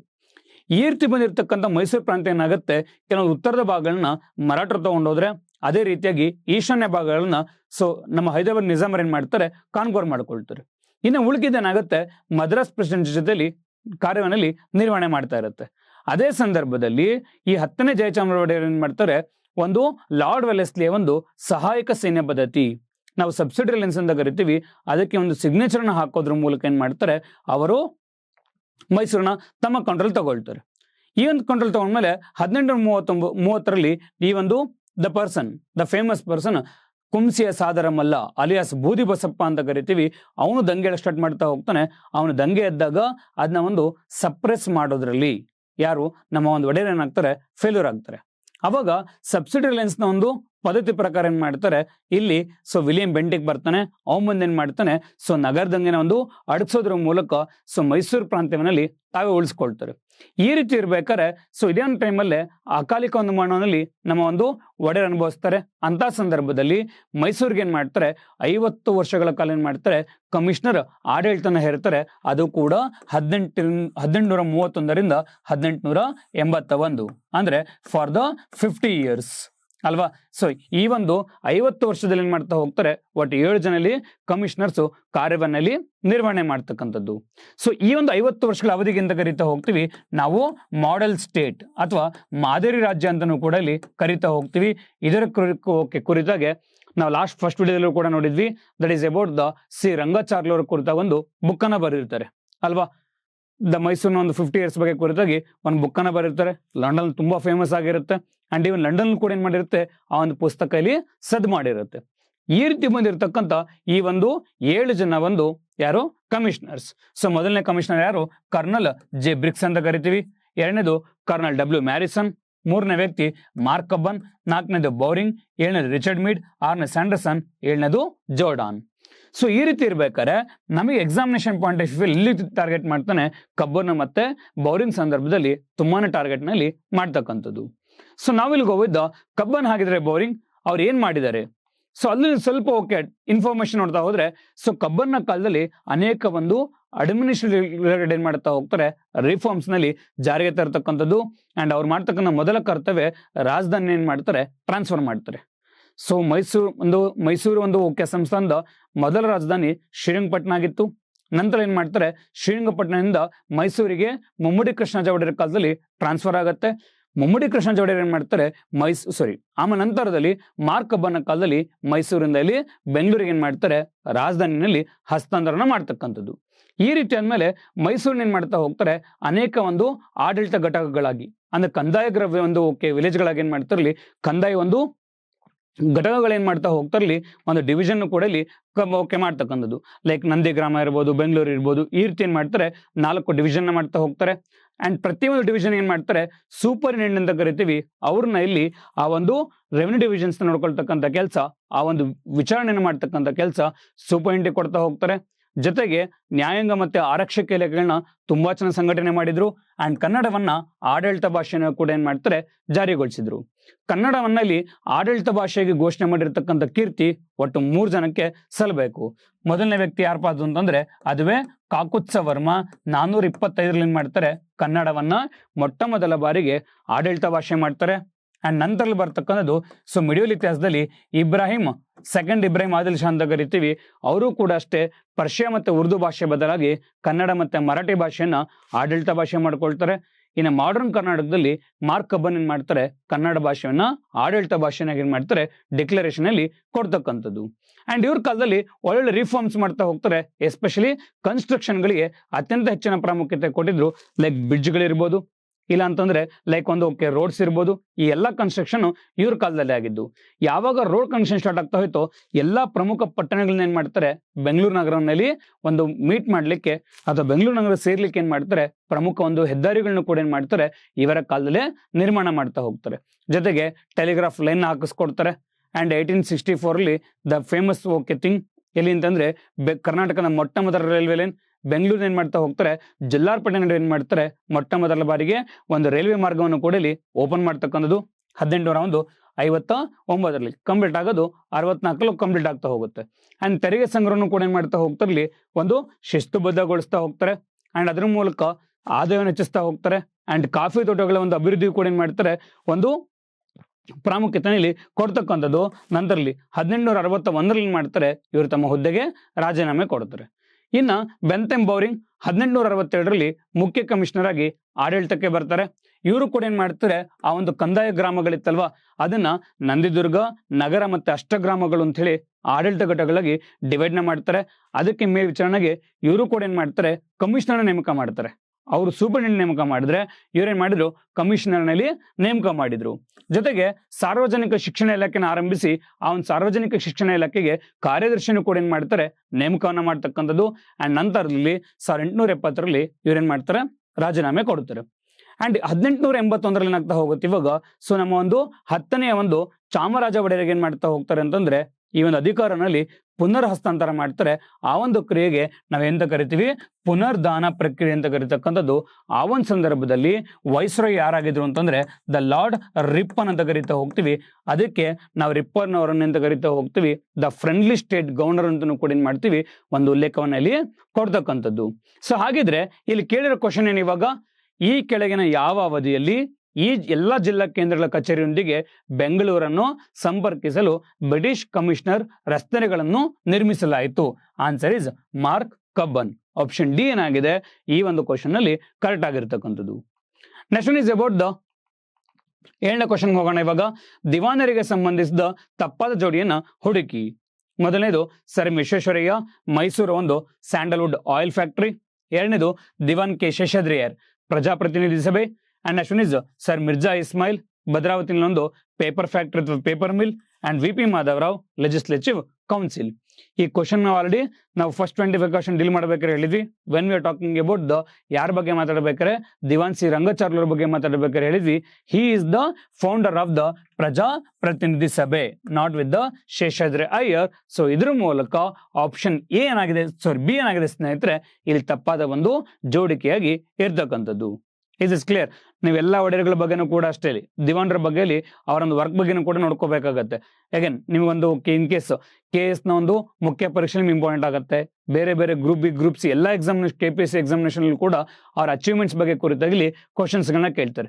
ಸಮ್ಟೈಮ್ಸ್ ಹೇಗೆ ಅಂತಂದ್ರೆ 4 ಆಪ್ಷನ್ ಕೊಟ್ಟು ಈ ಕೆಳಕಂಡ ಯಾವ ಅಚೀವ್ಮೆಂಟ್ ಗಳನ್ನ ದಿವಾನ್ ಶೇಷಾದ್ರಿಕಲ್ಲಿ ಮಾಡಲಾಗಿಲ್ಲ ಅಥವಾ ಮಾಡಲಾಯಿತು, ಈ ರೀತಿನೂ ಕೂಡ ಎಕ್ಸಾಮಿನೇಷನ್ ಪ್ಯಾಟರ್ನ್ ಅಲ್ಲಿ ಕ್ವಶನ್ಸ್ ಗಳನ್ನ ಕೇಳಬಹುದು. ಅವ್ರ ಅಚೀವ್ಮೆಂಟ್ಸ್ ಬಗ್ಗೆ ಚೆನ್ನಾಗಿ ತಿಳ್ಕೊಂಡು ಹೋಗಿರಿ. Next one is about the ಈ ಕೆಳಗಿನ ಯಾವ ಲೋಕಸಭಾ ಕ್ಷೇತ್ರಗಳನ್ನ ಕರ್ನಾಟಕದಲ್ಲಿ SC ವರ್ಗಕ್ಕೆ ಮೀಸಲಿಡಲಾಗಿದೆ. ಓಕೆ, ಸೊ ಇದನ್ನ ಹೇಳಬೇಕು ಅಂತಂದ್ರೆ ನಾವು ಇದೇ ಹೇಳಕ್ಕಿಂತ ಮುಂಚೆ ನಮ್ಮ ಕರ್ನಾಟಕದ ಒಂದು ಪಾಲಿಟಿಕ್ಸ್ ಕ್ವಶನ್ ಕೇಳಿದೀನಿ. ಈ ಒಂದು ಕರ್ನಾಟಕ ಪಾಲಿಟಿಕ್ಸ್ ಬಗ್ಗೆ ಕೇಳಬೇಕು ಅಂತಂದ್ರೆ ಯಾವ ರೀತಿಯಾಗಿ ಇಲ್ಲಿ ತನ್ನ ಒಂದು ಕಾರ್ಯವನ್ನಲ್ಲಿ ನಿರ್ವಹಣೆ ಮಾಡುತ್ತೆ. ಓಕೆ, ಸೊ ಕರ್ನಾಟಕದ ಒಂದು ಈಗ ಪಾಲಿಟಿಕ್ಸ್ ಬಗ್ಗೆ ಮಾತಾಡಬೇಕು ಅಂತಂದ್ರೆ ಕರ್ನಾಟಕಕ್ಕೆ ಪಾರ್ಲಿಮೆಂಟ್ ಇಂದ ಏನ್ ಮಾಡಿದರೆ ಒಟ್ಟಾರೆಯಾಗಿ 40 ಸೀಟ್ಗಳು ಏನ್ ಮಾಡಿದಾರೆ ಇಲ್ಲಿ ರಿಸರ್ವೇಶನ್ ನ ಕೊಟ್ಟಿರ್ತಕ್ಕಂಥದ್ದು. ಎಲ್ಲಿಗೆ? ಪಾರ್ಲಿಮೆಂಟ್ಗೆ ಎಷ್ಟು ಸೀಟ್ ರಿಸರ್ವೇಶನ್ ಕೊಟ್ಟಿದ್ದೀವಿ? 40 ಸೀಟ್ ನ ರಿಸರ್ವೇಶನ್ ಕೊಟ್ಟಿದ್ದೀವಿ. ಪಾರ್ಲಿಮೆಂಟ್ ಅಂದ್ರೆ ಇವಾಗ the parliament comprise of the president, Lok Sabha, Rajya Sabha. ಈ 40 ಸೀಟ್ಗಳಲ್ಲಿ ನಾವು ಲೋಕಸಭೆಗೂ ರಿಸರ್ವೇಶನ್ ಕೊಟ್ಟಿದ್ದೀವಿ, ರಾಜ್ಯಸಭೆಗೂ ರಿಸರ್ವೇಶನ್ ಕೊಟ್ಟಿದ್ದೀವಿ. ಸರಿ, ಲೋಕಸಭೆಗೆ ಎಷ್ಟು ಸೀಟ್ ರಿಸರ್ವೇಶನ್ ಕೊಟ್ಟಿದ್ದಾರೆ? 28 ಸೀಟ್ನ ಕೊಟ್ಟಿದ್ರೆ ರಾಜ್ಯಸಭೆಗೆ 12 ಕೊಟ್ಟಿದ್ದಾರೆ. ಲೋಕಸಭೆ ಗೊತ್ತಲ್ವಾ, it is always the people representative ಒಂದು ಎಲೆಕ್ಷನ್ ಆದ್ರೆ, ಬಟ್ ರಾಜ್ಯಸಭೆ ಇಸ್ ಏನಂತ ಕರಿತಾ ಹೋಗ್ತೀವಿ? ಟೆರಿಟೋರಿಯಲ್ ರೆಪ್ರೆಸೆಂಟೇಷನ್ ಅಂತ ಕರಿತಾ ಹೋಗ್ತೀವಿ. ಈ 28ರಲ್ಲಿ ನಾವೇನ್ ಮಾಡ್ತಾ ಹೋಗಿದ್ದೀವಿ? ರಿಸರ್ವೇಶನ್ ಕೊಟ್ಟಿದ್ದೀವಿ. ಕೆಲವೊಂದು SC ರಿಸರ್ವೇಶನ್, ಕೆಲವೊಂದು ST ರಿಸರ್ವೇಶನ್. 5 ಜಿಲ್ಲೆಗಳನ್ನ ನಾವು SC ರಿಸರ್ವೇಶನ್ ಅಂತ ಕರ್ಕೊಂಡ್ರೆ 2 ಜಿಲ್ಲೆಗಳನ್ನ ST ರಿಸರ್ವೇಶನ್ ಅಂತೇಳಿ ಘೋಷಣೆ ಮಾಡ್ಕೊಂಡಿದ್ದೀವಿ. ಇನ್ನು ರಾಜ್ಯಸಭೆ ಬಂದ್ರೆ there is no reservation for SC ST. SC STಗೆ ಯಾವುದೇ ರೀತಿಯ ಒಂದು ನಾವು ರಿಸರ್ವೇಶನ್ ಅಲ್ಲಿ ಕೊಟ್ಟಿಲ್ಲ.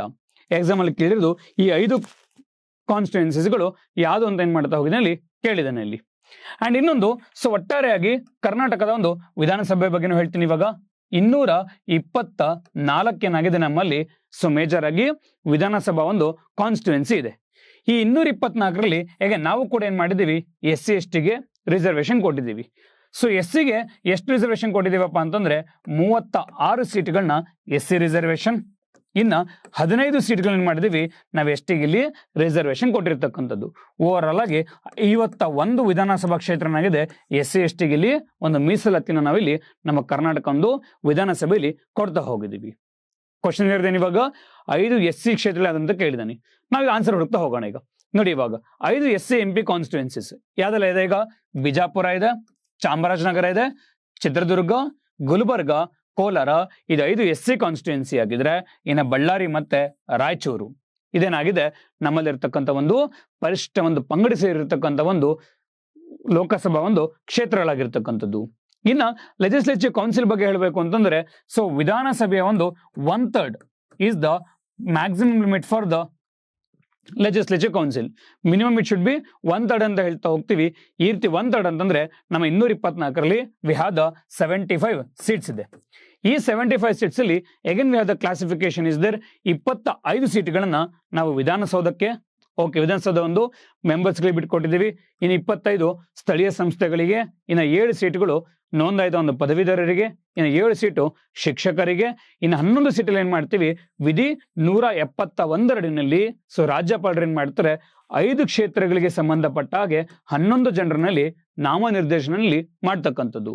ಯಾವ 5 ಫೀಲ್ಡ್ ಅದ ಇವಾಗ? ಆರ್ಟ್ಸ್, ಕಲೆ ಅಂತ ಕರಿತೀವಿ, ಸೋಷಿಯಲ್ ಸರ್ವಿಸ್, ಸಮಾಜ ಸೇವೆ, next one is about the science, ವಿಜ್ಞಾನ, ನೆಕ್ಸ್ಟ್ ಒನ್ ಇಸ್ ಲಿಟರೇಚರ್. ಈ 4 ರಾಷ್ಟ್ರಪತಿಗಳು ಕೂಡ ಮಾಡ್ತಾರೆ. ಬಟ್ ಗವರ್ನರ್ಗೆ ಒಂದು ಆಡ್ ಆಗುತ್ತೆ, ಅದುವೇ ಕೋಆಪರೇಟಿವ್ ಅಲ್ವಾ? ಸೊ ಕೋಆಪರೇಟಿವ್ ಒಂದು ಅಸೋಸಿಯೇಟ್ ಆಡ್ ಆಗೋದ್ರ ಮೂಲಕ ಈ 5 ಫೀಲ್ಡ್ಗಳಲ್ಲಿ ಫೇಮಸ್ ಆಗಿರತಕ್ಕಂಥ 11 ಜನ ವ್ಯಕ್ತಿಗಳು ಏನ್ ಮಾಡ್ತಾರೆ? ಲೋಕಸಭೆಗೆ ಒಂದು ವಿಧಾನ ಪರಿಷತ್ತಿಗೆ ಇಲ್ಲಿ ನಾಮನಿರ್ದೇಶನ ಮಾಡ್ತಾ ಹೋಗ್ತಾರೆ. So is is clear. So ಹಾಗಿದ್ರೆ ಆನ್ಸರ್ ನೋಡ್ತಾ ಬರೋಣ. ಈಗ ಏನ್ ಮಾಡಿದ್ದೇನೆ ಅಂತೇಳಿ ನಮ್ಗೆಲ್ಲ ಗೊತ್ತಿದೆ. ಈಗ ರಾಯಚೂರು ಮತ್ತೆ ಕೋಲಾರ ಇವೆರಡು ಕೂಡ, ರಾಯಚೂರು ಮತ್ತೆ ಬಳ್ಳಾರಿ ಇವೆರಡು ಕೂಡ ಏನಿದೆ ST ಒಂದು ಕಾನ್ಸ್ಟಿಟ್ಯೂನ್ಸಿ ಆಗಿರ್ತಕ್ಕಂಥದ್ದು. ನೋಡಿ ಇವಾಗ, ಸೊ ರಾಯಚೂರು, ಬಳ್ಳಾರಿ, ಸೊ ಬಳ್ಳಾರಿ ಇದೆ ಕ್ಯಾನ್ಸಲ್, ಬಳ್ಳಾರಿ ಇದೆ ಕ್ಯಾನ್ಸಲ್, ರಾಯಚೂರು ಇದೆ cancel. Answer is A. Bijapur, Chamarajanagar, Chitradurga, Gulbarga ಮತ್ತೆ ಕೋಲಾರ ಈ 5 ಕೂಡ ಏನಾಗಿದೆ? ಪರಿಶಿಷ್ಟ ಒಂದು ಜಾತಿಗಳಿಗೆ ಮೀಸಲಾತಿ ಇಟ್ಟಿರ್ತಕ್ಕಂಥ ಒಂದು ಲೋಕಸಭಾ ಕ್ಷೇತ್ರಗಳು. ಈ ಕೆಳಗಿನ ಯಾವ ಸ್ಥಳದಲ್ಲಿ ಅಶೋಕನ ಶಾಸನಗಳು ಕಂಡು ಬರುತ್ತವೆ? ಸೊ ಕರ್ನಾಟಕದಲ್ಲಿ ಸಿಕ್ಕಿರ್ತಕ್ಕಂಥ ಅಶೋಕನ ಶಾಸನಗಳು ಯಾವ ಯಾವ ಪ್ಲೇಸ್ ಅಲ್ಲಿ ದೊರಕಿದೆ ಅಂತ ಹೇಳಿ. ಸಿದ್ದಾಪುರ, ಜತಿಂಗ ರಾಮೇಶ್ವರ, ಚಂದ್ರಗಿರಿ ಮತ್ತೆ ಸನ್ನತಿ ಅಂತ ಇದೆ. ನಾವಿಲ್ go with the one by one. So ಕರ್ನಾಟಕದಲ್ಲಿ ನಾವು ಒಟ್ಟಾರೆ ಹೇಳೋದಾದ್ರೆ ಅಶೋಕನ ಒಂದು ಶಾಸನಗಳು ಎಲ್ಲಿದೆ ಅಂತಂದ್ರೆ, ಒಂದು ದುರ್ಗಾ ಡಿಸ್ಟಿಕ್ ಅಲ್ಲಿ ಇದೆ, ಚಿತ್ರದುರ್ಗ ಅಂತ ಕರಿತೀವಿ. ಸೊ ಇಲ್ಲಿ ಬ್ರಹ್ಮಗಿರಿ, ಸಿದ್ದಾಪುರ ಮತ್ತೆ ಜತಿಂಗ ರಾಮೇಶ್ವರ ಇಲ್ಲಿರ್ತಕ್ಕಂಥ ಒಂದು ಶಾಸನಗಳನ್ನ 1892ರಲ್ಲಿ BL ರೈಸ್ ಅಂತಕ್ಕಂಥ ವ್ಯಕ್ತಿ ಏನ್ ಮಾಡ್ತಾರೆ, ಡಿಸ್ಕವರ್ ನಲ್ಲಿ ಮಾಡಿರ್ತಕ್ಕಂಥದ್ದು. ಇನ್ನ ಬಳ್ಳಾರಿನಲ್ಲಿ ನಿಟ್ಟೂರು ಮತ್ತೆ ಉದಯಗೋಳಂ ಅಂತ ಕರಿತೀವಿ. ಇದನ್ನ 1377ರಲ್ಲಿ ಶ್ರೀನಾಥ್ ಅಂತಕ್ಕಂಥ ವ್ಯಕ್ತಿ ಏನ್ ಮಾಡಿದರೆ ಡಿಸಫೇರ್ ಮಾಡಿದ್ದಾರೆ. ಇನ್ನ ರಾಯಚೂರಲ್ಲಿ ಮಸ್ಕಿ ಅಂತ ಕರಿತೀವಿ. ಅಶೋಕನ ಶಾಸನಗಳಲ್ಲೇ ಯಂಗೆಸ್ಟ್ ಇನ್ಸ್ಕ್ರಿಪ್ಷನ್ ಆಗಿರತಕ್ಕಂಥದ್ದು. ಈ ಒಂದು ಶಾಸನಗಳಲ್ಲಿ ನಾವು ಅಶೋಕನಿಂದ ಕರಿತೀವಿ ದೇವನಾಂಪ್ರಿಯ ಒಂದು ಪ್ರಿಯದರ್ಶಿನಿಂದನೂ ಕೂಡ ಉಲ್ಲೇಖವನ್ನಲ್ಲಿ ಮಾಡಿರ್ತಕ್ಕಂಥದ್ದು.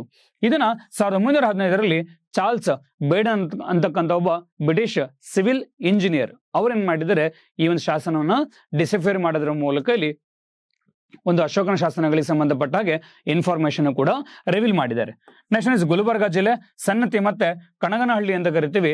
1986ರಲ್ಲಿ ಆರ್ಕಿಯಾಲಜಿಕಲ್ ಸರ್ವೆ ಆಫ್ ಇಂಡಿಯಾ ಅವ್ರು ಇದನ್ನ ಡಿಸ್ಕವರ್ ಮಾಡಿರ್ತಕ್ಕಂಥದ್ದು. ಇನ್ನು ಕಣಗನಹಳ್ಳಿ ಬಗ್ಗೆ ಹೇಳಬೇಕು ಅಂತಂದ್ರೆ ಇದು ಭೀಮಾ ನದಿಯ ಒಂದು ದಂಡೆ ಮೇಲೆ ಇರತಕ್ಕಂಥದ್ದು. ಸನ್ನತಿಯಿಂದ ಬರೀ 3 ಕಿಲೋಮೀಟರ್ ದೂರದಲ್ಲಿದೆ. ಈ ಒಂದು ಕಣಗನಹಳ್ಳಿ ಶಾಸನದಲ್ಲಿ ನಾವು ಅಶೋಕನನ್ನ ರಣ್ಯೋ ಶಾಸನ ಅಂತ ರಣ್ಯೋ ಅಶೋಕ ಅಂತೇಳಿ ಒಂದು ಉಲ್ಲೇಖವನ್ನ ಮಾಡಿದೀವಿ. ಜೊತೆಗೆ ಇಂಡಿಯಾದಲ್ಲಿ ದೊರಕಿರ್ತಕ್ಕಂಥ ಮೊಟ್ಟ ಮೊದಲ ಒಂದು portrait mode of the Ashokan ಶಾಸನ ಅಂತಾನು ಕೂಡ ಇಲ್ಲಿ ಹೇಳ್ತಕ್ಕಂಥದ್ದು. ಈ ಒಂದು ಶಾಸನದಲ್ಲಿ ಅಶೋಕ್ ಏನ್ ಮಾಡಿದಾನೆ, ತನ್ನ ಒಂದು ಡಿಸೆಂಡೆಂಟ್ಸ್ ಅಥವಾ ರಾಣಿ ಅಥವಾ ಇಲ್ಲಿ ಸೇವಕಿಯರಿಂದ ಏನ್ ಮಾಡ್ತಾ ಹೋಗೋದ್ರಲ್ಲಿ ಇರತಕ್ಕಂಥ ಒಂದು ಪಿಕ್ಚರ್ನು ಕೂಡ ಏನ್ ಮಾಡ್ತೀವಿ ಈ ಕಣಗನಹಳ್ಳಿ ಶಾಸನದಲ್ಲಿ ನೋಡ್ತಕ್ಕಂಥದ್ದು.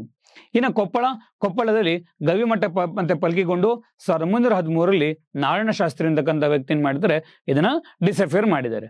ಸೊ ಹಾಗಿದ್ರೆ ಇಲ್ಲಿರ್ತಕ್ಕಂಥ ಒಂದು ಕ್ವಶನ್ ಆನ್ಸರ್ ಏನಾಗಿದೆ ಇಲ್ಲಿ? ಸೊ ಸಿದ್ದಾಪುರ ಇದೆ, ಜತಿಂಗ ರಾಮೇಶ್ವರ ಇದೆ, ಅಂಡ್ ಸನ್ನತಿ ಇದೆ, ಅಂಡ್ ಅದೇ ಚಂದ್ರಗಿರಿ ಇದೆಯಾ ಇಲ್ಲಿ? ಸೊ ಚಂದ್ರಗಿರಿ ನಮ್ಮಲ್ಲಿ ಕಂಡು ಬರೋದಿಲ್ಲ. ಸೊ ಹಿಯರ್ ABD ಏನಾಗಿದೆ? ಸೊ ಕರೆಕ್ಟ್ ಆಗಿ ಇರ್ತಕ್ಕಂಥದ್ದು. ನೀವು ಹರಿ ಮಾಡ್ಕೊಂಡ್ರೆ ABCD ಟಿಕ್ ಆಗ್ತೀರಾ. ಕೇರ್ಫುಲ್ ಆಗಿ ಯೋಚನೆ ಮಾಡಿ. ಚಂದ್ರಗಿರಿ ಕಂಡು ಬರೋದಿಲ್ಲ. ಚಂದ್ರಗಿರಿ ಯಾರ್ದು?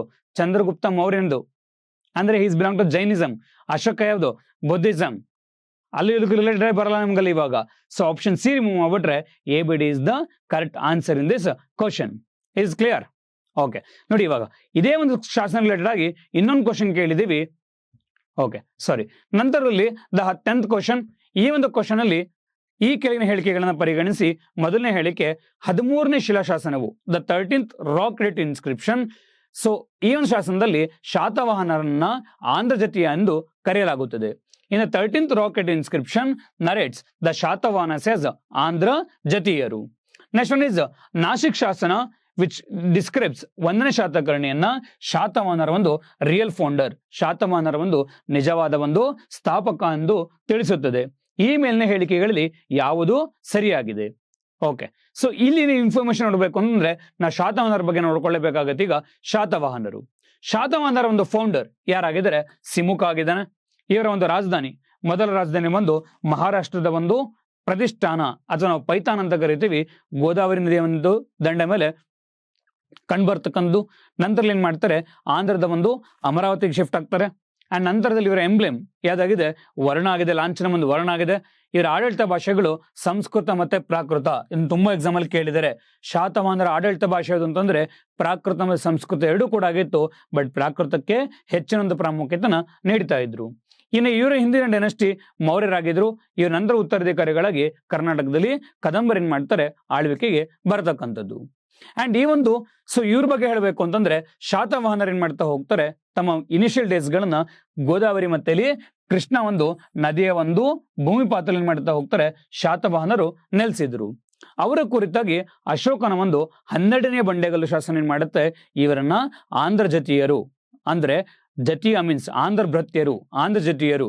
ಭೃತ್ಯ ಅಂತಂದ್ರೆ ನಾವು ಸೇವಕ ಅಂತ ಕರಿತೀವಿ. ಹೌದು, ನಾವು ಮೀನ್ಸ್ ಅಶೋಕ ಹೇಳ್ತಕ್ಕಂಥ ನಾವು ಆಳ್ವಿಕೆ ಮಾಡ್ತಿರ್ಬೇಕಾರೆ ಶಾತವಾಹನರನ್ನಾಗಿದ್ರು ದಕ್ಷಿಣದಲ್ಲಿ ಆಂಧ್ರದಲ್ಲಿ ಏನಾಗಿದ್ರು ನಮ್ಮ ಸೇವಕರಾಗಿ ಕಾರ್ಯವನ್ನ ನಿರ್ವಹಣೆ ಮಾಡ್ತಾ ಇದ್ರು. ಅದಕ್ಕೆ ಇವರನ್ನ ಆಂಧ್ರ ಜತಿಯರು ಆಂಧ್ರ ಭೃತ್ಯರು ಅಥವಾ ಏಕಬ್ರಾಹ್ಮಣರು ಅಂತ ಕೂಡ ಏನ್ ಮಾಡ್ತಾ ಹೋಗ್ತೀವಿ ನಾವು ಶಾತವಾಹನರನ್ನ ಕುರಿತಾಗಿ ಹೇಳ್ತಕ್ಕಂಥದ್ದು. ಈ ನಮ್ಮಲ್ಲಿ ಸಿಕ್ಕಿರ್ತಕ್ಕಂಥ ಹಿರೇಹಡಗನಹಳ್ಳಿ ಒಂದು ಇನ್ಸ್ಕ್ರಿಪ್ಷನ್ ಅಂತ ಕರಿತೀವಿ. ಈ ಒಂದು ಇನ್ಸ್ಕ್ರಿಪ್ಷನ್ ಅಲ್ಲಿ ಶಾತವಾಹನರು ಮೂಲತಃ ಒಂದು ಕರ್ನಾಟಕ ಪ್ರದೇಶಕ್ಕೆ ಸೇರಿರ್ತಕ್ಕಂಥವ್ರು. ಇವರು ಶಾತವಾಹನಿಯಾರ ಅಂತಕ್ಕಂಥ ಒಂದು ಪ್ರದೇಶಕ್ಕೆ ಸೇರಿರ್ತಕ್ಕಂಥವ್ರು. ಇವತ್ತಿನ ಒಂದು ಧಾರವಾಡ ಮತ್ತೆ ಬಳ್ಳಾರಿ ಏರಿಯಾಗಳು ಕಂಡು ಬರುತ್ತೆ ಈ ಒಂದು ಪ್ರದೇಶ. ಇಲ್ಲಿಂದ ಹೋಗಿ ನಂತರದಲ್ಲಿ ಅವ್ರ ಪ್ರತಿಷ್ಠಾನ ಏನ್ ಮಾಡ್ತಾರೆ, ತಮ್ಮ ಸಾಮ್ರಾಜ್ಯವನ್ನು ಸ್ಥಾಪನೆ ಮಾಡಿದ್ರು ಅಂತನೂ ಕೂಡ ಏನ್ ಮಾಡ್ತೀವಿ ಒಂದು ಉಲ್ಲೇಖವನ್ನಲ್ಲಿ ನೀಡತಕ್ಕಂಥದ್ದು.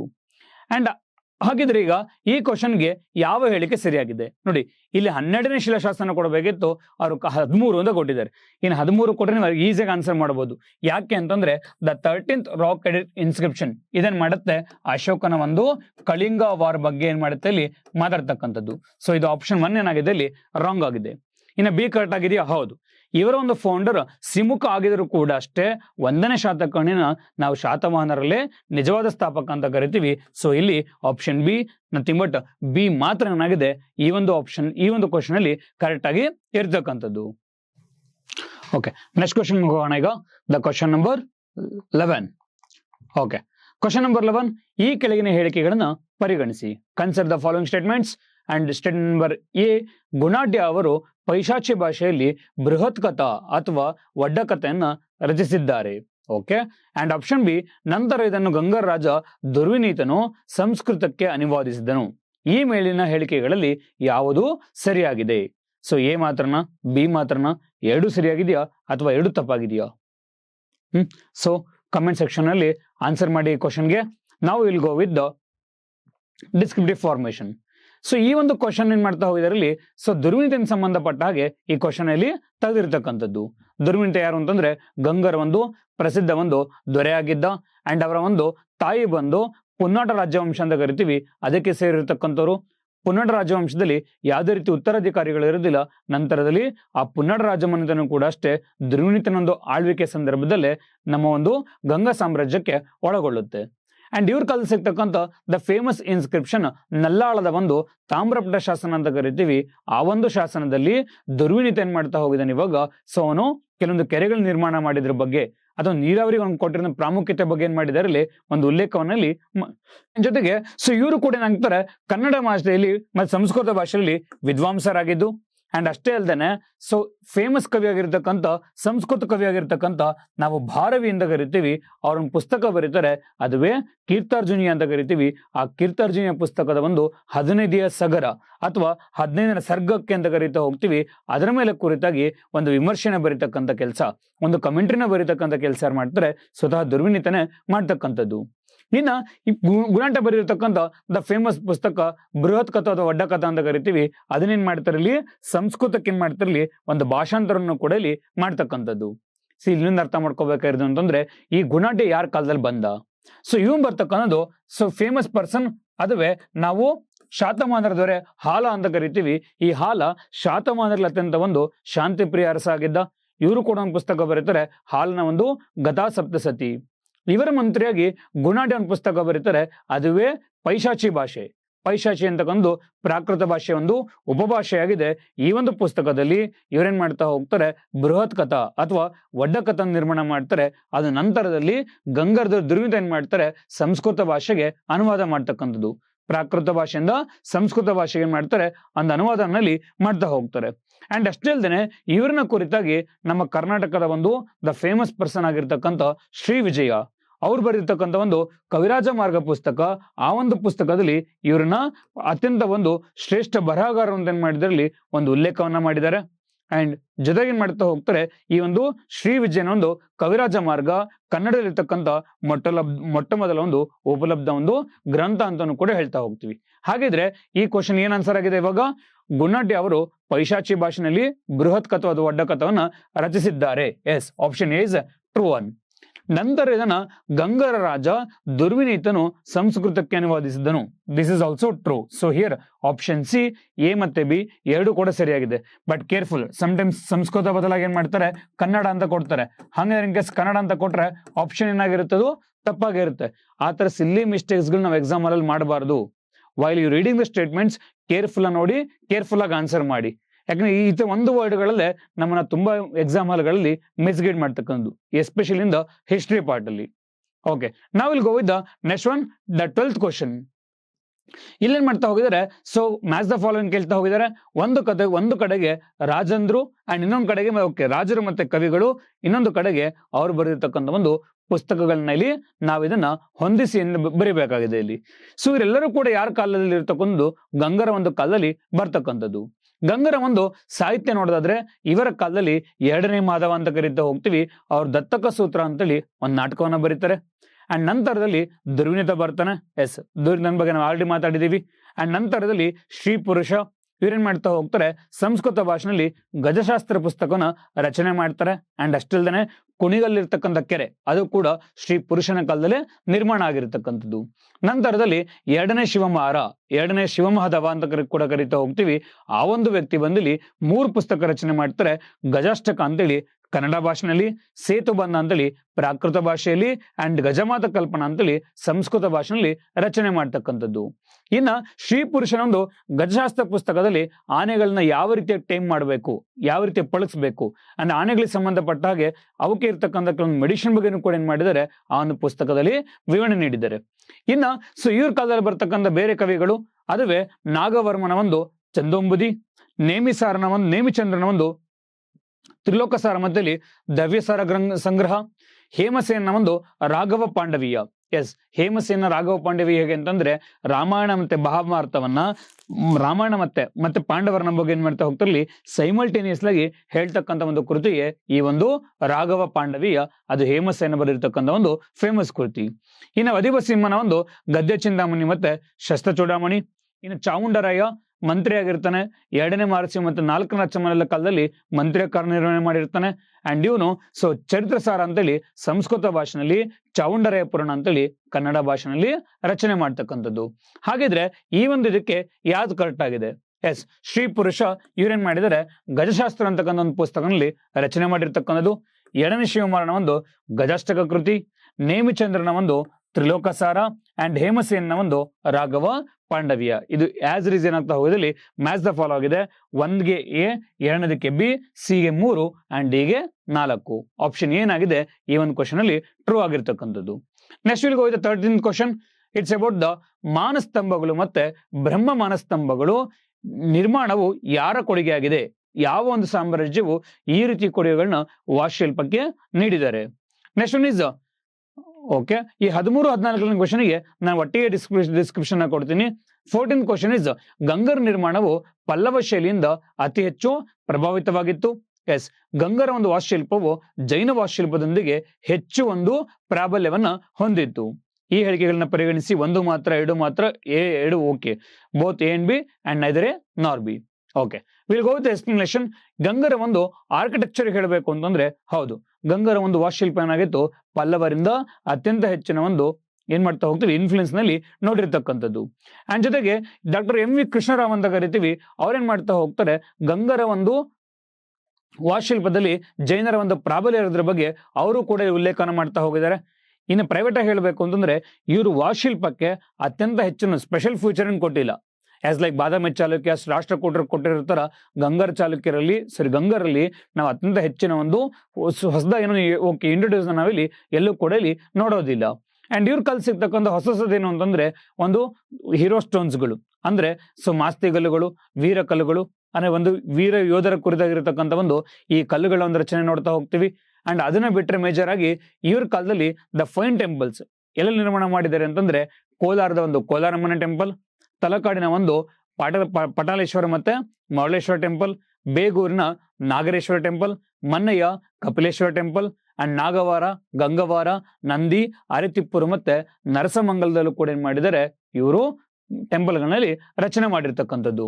ಅಂಡ್ ಇವ್ರ ಕಾಲದಲ್ಲಿ ಸಂಸ್ಕೃತ ಶಾಸನಗಳು ಪ್ರಾಕೃತ ಓಕೆ ಸಾಮಾನ್ಯವಾಗಿ ಸಂಸ್ಕೃತ ಶಾಸನಗಳನ್ನ ನಾವು ಕಾಪರ್ ಬೆಲ್ಟ್ ಅಲ್ಲಿ ನೋಡ್ತೀವಿ. ಇನ್ನ ಕನ್ನಡ ಶಾಸನಗಳನ್ನ ನಾವು ಶಿಲಾಶಾಸನಗಳಲ್ಲಿ ನೋಡ್ತಕ್ಕಂಥದ್ದು. ಇನ್ನು ಇವ್ರ ಕಾಲದಲ್ಲಿ ಸಿಗ್ತಕ್ಕಂಥ one of the famous inscription ಅದುವೇ ಆತಕೂರು ಶಾಸನ ಅಂತ ಕರಿತೀವಿ. ಹೌದು, ಈ ಒಂದು ಆತಕೂರು ಶಾಸನ ಯಾವ ರಾಜನಿಗೆ ಸಂಬಂಧಪಟ್ಟಿದ್ದು ಅಂತಂದ್ರೆ 2ನೇಯ ಭೂತುಗನಿಗೆ ಸಂಬಂಧಪಟ್ಟಿರ್ತಕ್ಕಂಥದ್ದು. ಎಸ್, ಒಂದು ಈ ಶಾಸನ ಏನ್ ಮಾಡುತ್ತೆ, 2 ವಿಚಾರ ತಿಳ್ಕೊಡುತ್ತೆ. ಮೊದಲನೇ ವಿಚಾರ ಬಂದು ಸೊ ರಾಷ್ಟ್ರಕೂಟದವರಾಗಿರ್ತಕ್ಕಂಥ 3ನೇಯ ಕೃಷ್ಣ, ಮತ್ತೆ ಆ ಕಡೆ ಏನ್ ಮಾಡ್ತೀವಿ ವರ್ಸಸ್ ಚೋಳರ ಒಂದು ಪರಾತಂಕ ಚೋಳ ಅಂತ ಕರಿತೀವಿ, ಅವ್ರ ನಡುವೆ ಒಂದು ಯುದ್ಧ ನಡೆಯುತ್ತೆ. ಅದುವೇ ದ ಬ್ಯಾಟಲ್ ಆಫ್ ತೆಕ್ಕೋಲಂ ಅಂತ ಕರಿತೀವಿ. ಈ ಒಂದು ತೆಕ್ಕೋಲಂ ಕದನದಲ್ಲಿ 3ನೇ ಕೃಷ್ಣನಿಗೆ ಸಹಾಯವನ್ನು ಮಾಡ್ತಕ್ಕಂಥ ಕೆಲಸ 2ನೇ ಭೂತಗ ಮಾಡಿದ್ದಾನೆ. ಅದ್ರ ಬಗ್ಗೆಯಲ್ಲಿ ಉಲ್ಲೇಖ ಮಾಡಿದ್ದಾರೆ. ಇನ್ನೊಂದೇನು ಅಂತಂದ್ರೆ, ಸೊ ಒಂದು ನಿಯತ್ತಿನ ಒಂದು ನಾಯಿ ಬಗ್ಗೆನೂ ಕೂಡ ಏನ್ ಮಾಡಿದಾರೆ ಇಲ್ಲಿ ಒಂದು ವಿಚಾರವನ್ನಲ್ಲಿ ಹೇಳಿರ್ತಕ್ಕಂಥದ್ದು. 2ನೇ ಭೂತಗ ಹೀಗೆ ಒಂದು ಬೇಟೆಯಾಡ್ಲಿಕ್ಕೆ ಕಾಡಿಗೆ ಹೋದಾಗ ಆ ಒಂದು ಸಂದರ್ಭದಲ್ಲಿ ನಿಶಸ್ತ್ರನ ನಿಂತಿರ್ತಾನೆ. ಅವನ ಮೇಲೆ ಒಂದು ಕಾಡಂದು ಅಟ್ಯಾಕ್ ಮಾಡಕ್ ಬರುತ್ತೆ, ವೈಲ್ಡ್ ಬೋರು. ಅದರ ವಿರುದ್ಧ ಅವ್ನು ತಗೊಂಡೋಗಿರ್ತಕ್ಕಂಥ ಒಂದು ಸಾಕುನ ಏನ್ ಮಾಡುತ್ತೆ ಇಲ್ಲಿ ತನ್ನ ಒಂದು ಪ್ರಾಣವನ್ನು ಕೊಡೋದ್ರ ಮೂಲಕ ರಾಜನ್ನ ಕಾಪಾಡುತ್ತೆ. ಅದ್ರ ಬಗ್ಗೆನೂ ಕೂಡ ಏನ್ ಮಾಡಿದ್ದಾರೆ ಈ ಒಂದು ಶಾಸನದಲ್ಲಿ ಉಲ್ಲೇಖ ಮಾಡ್ತಾ ಹೋಗಿದ್ದಾರೆ. ಇನ್ನ ಇವರ ಕಾಲದ ಮೇಜರ್ ಕಾಂಟ್ರಿಬ್ಯೂಷನ್ ಅಂತಂದ್ರೆ ಮಾನಸ್ತಂಭಗಳು ಮತ್ತೆ ಬ್ರಹ್ಮ ಮನಸ್ತಂಭಗಳು. ನಾವ್ ಹೇಗೆ ಒಂದು ಗರುಡ ಕಂಬ ಅಂತ ಕರಿತೀವಲ್ವಾ, ಅದೇ ರೀತಿ ಇರ್ತಕ್ಕಂಥ ಒಂದು ಕಂಬಗಳು ದೇವಾಲಯದ ಹೊರಗೆ ಏನ್ ಮಾಡ್ತಾರೆ, ಈ ಕಂಬಗಳು ನಿರ್ಮಾಣ ಮಾಡ್ತಾ ಹೋಗ್ತಾರೆ. ಈ ಒಂದು ಬ್ರಹ್ಮ ಮನಸ್ತಂಭಗಳಲ್ಲಿ ಸೊ ಆ ಕಂಬದ ಮೇಲೆ ಏನಾಗಿರುತ್ತೆ, ಸೆಂಟ್ರಲ್ಲಿ ಬ್ರಹ್ಮ ಇರ್ತಾನೆ, ಸುತ್ತಕ್ಕೂ ಏನ್ ಮಾಡ್ತಾರೆ 24 ತೀರ್ಥಂಗಳಲ್ಲಿ ಒಂದು ಇಮೇಜ್ ನಲ್ಲಿ ಕೆತ್ತಿರ್ತಕ್ಕಂಥದ್ದು. ಈ ರೀತಿ ನಿರ್ಮಾಣಗಳು ಕೂಡ ಅಷ್ಟೇ ಇದನ್ನ ಕೊಟ್ಟಿದ್ದೆ ಗಂಗರು. ಅಂಡ್ ಇವ್ರ ಕಾಲದಲ್ಲಿ ಸರ್ವೇ ಸಾಮಾನ್ಯವಾಗಿ ಎಲ್ಲಾ ದೇವಾಲಯಗಳು ಕೂಡ ಅಷ್ಟೇ ನಾವು ಕಾಮನ್ ಆಗಿ ಕಾಣೋದೇನು ಅಂತಂದ್ರೆ ಸೂರ್ಯ ಉದಯಿಸ್ತಕ್ಕಂಥ ಚಿತ್ರಣ ಆಗಿತ್ತು. ಈ ಎಲ್ಲಾ ದೇವಾಲಯಗಳಲ್ಲೂ ಕೂಡ ನಾವು ಕಾಮನ್ ಆಗಿ ನೋಡ್ತಾ ಇದ್ವಿ. ಹಾಗಿದ್ರೆ 13th ಕ್ವಶನ್ ಆನ್ಸರ್ ಏನ್ ಇವಾಗ, ಮಾನಸ್ತಂಭಗಳು ಮತ್ತೆ ಬ್ರಹ್ಮ ಮನಸ್ತಂಭಗಳು ಇದು ತಲಕಾಡು ಗಂಗರ ಒಂದು ಕೊಡುಗೆ ಆಗಿದೆ. ಅಂಡ್ ನಂತರದಲ್ಲಿ ಗಂಗರ ನಿರ್ಮಾಣವು ಪಲ್ಲವ ಶೈಲಿಯಿಂದ ಹೆಚ್ಚು ಪ್ರಭಾವಿತ ಆಗಿತ್ತು. Is true. ಗಂಗ ವಾಸ್ತುಶಿಲ್ಪವು ಜೈನ ವಾಸ್ತುಶಿಲ್ಪದಿಂದ ಹೆಚ್ಚು ಪ್ರಾಬಲ್ಯವನ್ನಲ್ಲಿ ಹೊಂದಿತು. B is also true. Option C, A ಮತ್ತೆ ಬಿ ಎರಡೂ ಕೂಡ ಏನಾಗಿದೆ ಸರಿಯಾಗಿರ್ತಕ್ಕಂಥದ್ದು. ಓಕೆ, ನಾವಿಲ್ಲಿ go with the 15th question. Badami ಚಾಲುಕ್ಯರ ಮತ್ತಲ್ಲಿ ಪಲ್ಲವರ ನಡುವೆ ಅವಾಗವಾಗ ಯುದ್ಧ ನಡೀತಾ ಇತ್ತು. ಈ ಕೆಳಗಿನ ಯಾವ ಒಂದು ಕಾರಣವಾಗಿದೆ? ಇಲ್ಲಿ ಮಲ್ಟಿಪಲ್ ಕೇಳಿಲ್ಲ, ಡೈರೆಕ್ಟ್ ಕ್ವಶನ್ ಕೇಳಿದಾನೆ. Which of the following is reason ಅಂತ ಕೇಳ್ತಾ ಹೋಗಿದ್ದಾನೆ. Option A, they want to control over the Kaveri doab. Option B, ಮೂಲಭೂತವಾಗಿ ಪಲ್ಲವರು ಶೈವರಾಗಿದ್ರು, ಚಾಲುಕ್ಯರು ವೈಷ್ಣವರಾಗಿದ್ರು. Option C, both and B ಆಗಿದೆ. ಅಂಡ್ ಆಪ್ಷನ್ ಡಿ, ಮೂಲಭೂತವಾಗಿ ಪಲ್ಲವರು ವೈಷ್ಣವರಾಗಿದ್ರು, ಚಾಲುಕ್ಯರು ಶೈವರಾಗಿದ್ರು. ಹೌದು, ನಾವೇನ್ ಮಾಡ್ತಾ ಹೋಗ್ತೀವಿ, ಇಮ್ಮಡಿ ಪುಲಕೇಶಿ ಕಾಲದಲ್ಲಿ ದಟ್ ಇಸ್ ಪುಲ್ಲಲೂರು ಕದನ ಅಂತ ಕರಿತೀವಿ. ಅವನು ಪುಲ್ಲಲೂರು ಕದನದಲ್ಲಿ ಇಮ್ಮಡಿ ಪುಲಕೇಶಿ ಕಂಚಿಮ ಅಟ್ಯಾಕ್ ಅನ್ನ ಮಾಡ್ತಾನೆ. ಅಲ್ಲಿರ್ತಕ್ಕಂಥ ಮಹೇಂದ್ರ ವರ್ಮನ್ನಲ್ಲಿ ಸೋಲಿಸ್ತಕ್ಕಂಥದ್ದು. ಯಾಕೆ ಪಲ್ಲವರಿಗೂ ಮತ್ತೆ ಇವರಿಗೂ ಆಗಿಂದಾಗಿ ಯುದ್ಧ ನಡೀತಾ ಇತ್ತು? Because of 2 reason. ಮೊದಲನೇ ರೀಸನ್ ಒಂದು ನಾವು ಇದಕ್ಕೆ ಜಿಯೋ ಪೊಲಿಟಿಕಲ್ ರೀಸನ್ಸ್ ಅಂತ ಕರೀತಾ ಹೋಗ್ತೀವಿ. ಭೌಗೋಳಿಕ ಮತ್ತೆ ರಾಜಕೀಯ ಕಾರಣಗಳು. ಭೌಗೋಳಿಕವಾಗಿ ಏನು ಅಂತಂದ್ರೆ, ಸೊ ಅವರು ರಾಯಚೂರು ದೋಬ್ನ ಅಂದ್ರೆ they want to control over the Krishna and Tungabhadra river, not with the Kaveri doab. ಎರಡನೇ ರೀಸನ್ ಏನಂತಂದ್ರೆ ಚಾಲುಕ್ಯರನ್ನಾಗಿದ್ರು ವೈಷ್ಣವ ಧರ್ಮದವರಾಗಿದ್ರು. ಅದಕ್ಕೆ ಅವ್ರನ್ನ 1ನೇ ಪುಲಕೇಶಿನ 2ನೇ ಪುಲಕೇಶಿನ ನಾವು ಪರಮ ಭಾಗವತ ಅಂತ ಕರಿತೀವಿ. ಭಾಗವತ ನಾವು ವರ್ಣನೆ ಏನ್ ಮಾಡ್ತಾ ಹೋಗ್ತೀವಿ, ಕೃಷ್ಣನಿಗೆ ಸಂಬಂಧಪಟ್ಟಂಗೆ ಯೂಸ್ ಮಾಡ್ತಕ್ಕಂಥದ್ದು. ನಥಿಂಗ್ ಅವರ ವೈಷ್ಣವೇಟ್ಸ್ ಆಗಿರ್ತಾರೆ. ಬಟ್ ಪಲ್ಲವರೇನಾಗಿದ್ರು ಶೈವ ಧರ್ಮದವರಾಗಿದ್ರು. ನಾವು ಅಲ್ಲೂ ಕೂಡ ನೋಡ್ತೀವಿ. ಲೈಕ್ ಹೇಗೆ ಅಂತಂದ್ರೆ, ಸೊ ಬಾದಾಮಿ ಚಾಲುಕ್ಯರಲ್ಲಿ 1ನೇ ನರಸಿಂಹವರ್ಮನ್ ಏನ್ ಮಾಡ್ತಾನೆ, ಸೊ ಈ ಒಂದು ಬಾದಾಮಿ ಚಾಲುಕ್ಯರಲ್ಲಿ 13 ವರ್ಷಗಳ ಕಾಲ ಏನ್ ಮಾಡ್ತಾನೆ, ಒಂದು ಕತ್ತಲೆ ಯುಗ ಸೃಷ್ಟಿ ಮಾಡ್ತಾನೆ. ಈ ಕತ್ತಲೆ ಯುಗ ಒಂದು ಸೃಷ್ಟಿ ಆದಾಗ ನಂತರದಲ್ಲಿ ಬರ್ತಕ್ಕಂಥ 2ನೇ ವಿಕ್ರಮಾದಿತ್ಯ ಅವ್ರಲ್ಲಿ ಏನ್ ಮಾಡ್ತಾ ಹೋಗ್ತಾರೆ, ಅವರು ಶೈವರಾಗಿಲಿ ಕನ್ವರ್ಟ್ ಆಗ್ತಕ್ಕಂಥದ್ದು. ಯಾಕೆ ಅಂತಂದ್ರೆ ಆ ಒಂದು ಸಂದರ್ಭದಲ್ಲಿ ಪಲ್ಲವರು ಏನ್ ಮಾಡ್ತಾರೆ, ಇವ್ರ ಮೇಲೆ ಪ್ರಭಾವನ ಬೀರ್ತಾರೆ. ಬಟ್ ಆದ್ರೆ ಜಯಸಿಂಹ ರಣರಾಗನಿಂದ ಹಿಡಿದು ಇಮ್ಮಡಿ ಪುಲಕೇಶಿ ತಂಗನು ಕೂಡ ಅಷ್ಟೇ ಇವರು ಸ್ಟಾರ್ಟಿಂಗ್ ಅಲ್ಲಿ ವೈಷ್ಣವ ಧರ್ಮದವರಾಗಿದ್ರು ಇದ್ರು. ಇಲ್ಲ ಒಂದ್ ಕಡೆಗೆ ಅವರಲ್ಲಿ ಇರ್ತಕ್ಕಂಥ ಈ ವೈಷ್ಣವ ಮತ್ತೆ ಶೈವ ಧರ್ಮದ ಒಂದು ಭಿನ್ನಾಭಿಪ್ರಾಯಗಳಿಂದಲ್ಲಿ ಆ ಒಂದು ರೀಸನ್ ಕೂಡ ಇಲ್ಲಿ ಫೈಟ್ ಮಾಡ್ತಾ ಇದ್ರು. ಹಾಗಿದ್ರೆ ಯಾವ್ದು ಕರೆಕ್ಟ್ ಆಗಿದೆ? ಆಪ್ಷನ್ ಏನಾಗಿದೆ ಇಲ್ಲಿ ಕರೆಕ್ಟ್ ಆಗಿಲ್ಲ. ಅಂಡ್ ಪಲ್ಲವರು ಶೈವರಾಗಿದ್ರು, ಚಾಲುಕ್ಯರು ವೈಷ್ಣವರಾಗಿದ್ರು. ಆಪ್ಷನ್ ಬಿ ಮಾತ್ರ ಇಲ್ಲಿ ಸರಿಯಾಗಿ ಹೊಂದಾಣಿಕೆಯಲ್ಲಿ ಆಗಿರ್ತಕ್ಕಂಥದ್ದು, ಸರಿಯಾದ ಒಂದು ಆನ್ಸರ್ ಆಗಿದೆ. Next will go with the 16th question.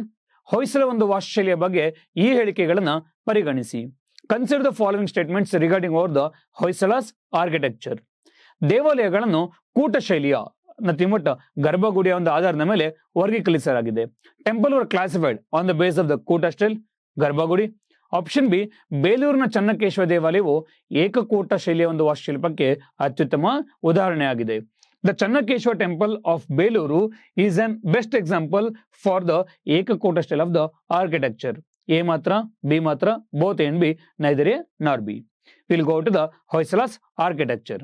ಇನ್ನು ಹೊಯ್ಸಳರ ಒಂದು ಆರ್ಕಿಟೆಕ್ಚರ್ ಹೇಳಬೇಕು ಅನ್ನೋದ್ರೆ, ಇವಾಗ ಇವರು ಫೇಮಸ್ ಆಗಿ ಈ ವೇಸರ ಮತ್ತೆ ನಾಗರನ್ನು ಮಿಶ್ರಣ ಮಾಡಿಕೊಂಡು ದ್ರಾವಿಡ ಶೈಲಿಗಳನ್ನ ಸೇರಿಸೋದ್ರ ಮೂಲಕ ಹೊಯ್ಸಳ ಒಂದು ಶೈಲಿ ಅಂತ ಏನ್ ಮಾಡ್ತಾರೆ, ತಮ್ಮದೇ ಆಗಿರತಕ್ಕಂಥ ಒಂದು ಶೈಲಿಯಲ್ಲಿ ಪರಿಚಯ ಮಾಡಿಕೊಟ್ಟಿದ್ರು. ಈ ಶೈಲಿಯ ಒಂದು ಪ್ರಮುಖ ಲಕ್ಷಣಗಳು ಏನು ಅಂತಂದ್ರೆ ನಕ್ಷತ್ರಾಕಾರದ ಒಂದು ತಳಪಾಯ ಇರ್ತಿತ್ತು. ಸುಮಾರು 4 ಅಡಿ ಎತ್ತರದ ಒಂದು ನಕ್ಷತ್ರಾಕಾರದ ಒಂದು ಜಗತಿ ಇರ್ತಿತ್ತು. ಅಂಡ್ ದೇವಾಲಯ ಸುತ್ತಲ ಜಗತಿ ತೆರೆದ ಒಂದು ಪ್ರದಕ್ಷಿಣೆ ಪಥವಾಗಿರ್ತಕ್ಕಂಥದ್ದು. ವೈವಿಧ್ಯ ಒಂದು ರಚನೆ ಮತ್ತೆ ವಿನ್ಯಾಸಗೊಂಡ ನುಡುಪಾದ ಒಂದು ಕಂಬಗಳು. ಜೊತೆಗೆ ಮದನಿಕೆಯರು ಅಂದ್ರೆ ನಾವೆಂತ ಕರೀತಾ ಹೋಗ್ತೀವಿ, ಈ ಒಂದು ಐಡಲ್ಸ್ಗಳಿಗೆ ಮದನಿಕೆ ಐಡಲ್ಸ್ ಅಂತ ಕರೀತಾ ಹೋಗ್ತೀವಿ. ಇದರ ಒಂದು ವಿಗ್ರಹಗಳು. ವಿಶಾಲವಾದ ಒಂದು ನವರಂಗ ಟೆಂಪಲ್ ನ ಮಧ್ಯೆ ಇರತಕ್ಕಂಥ ಒಂದು ಪ್ರಾಂಗಣ.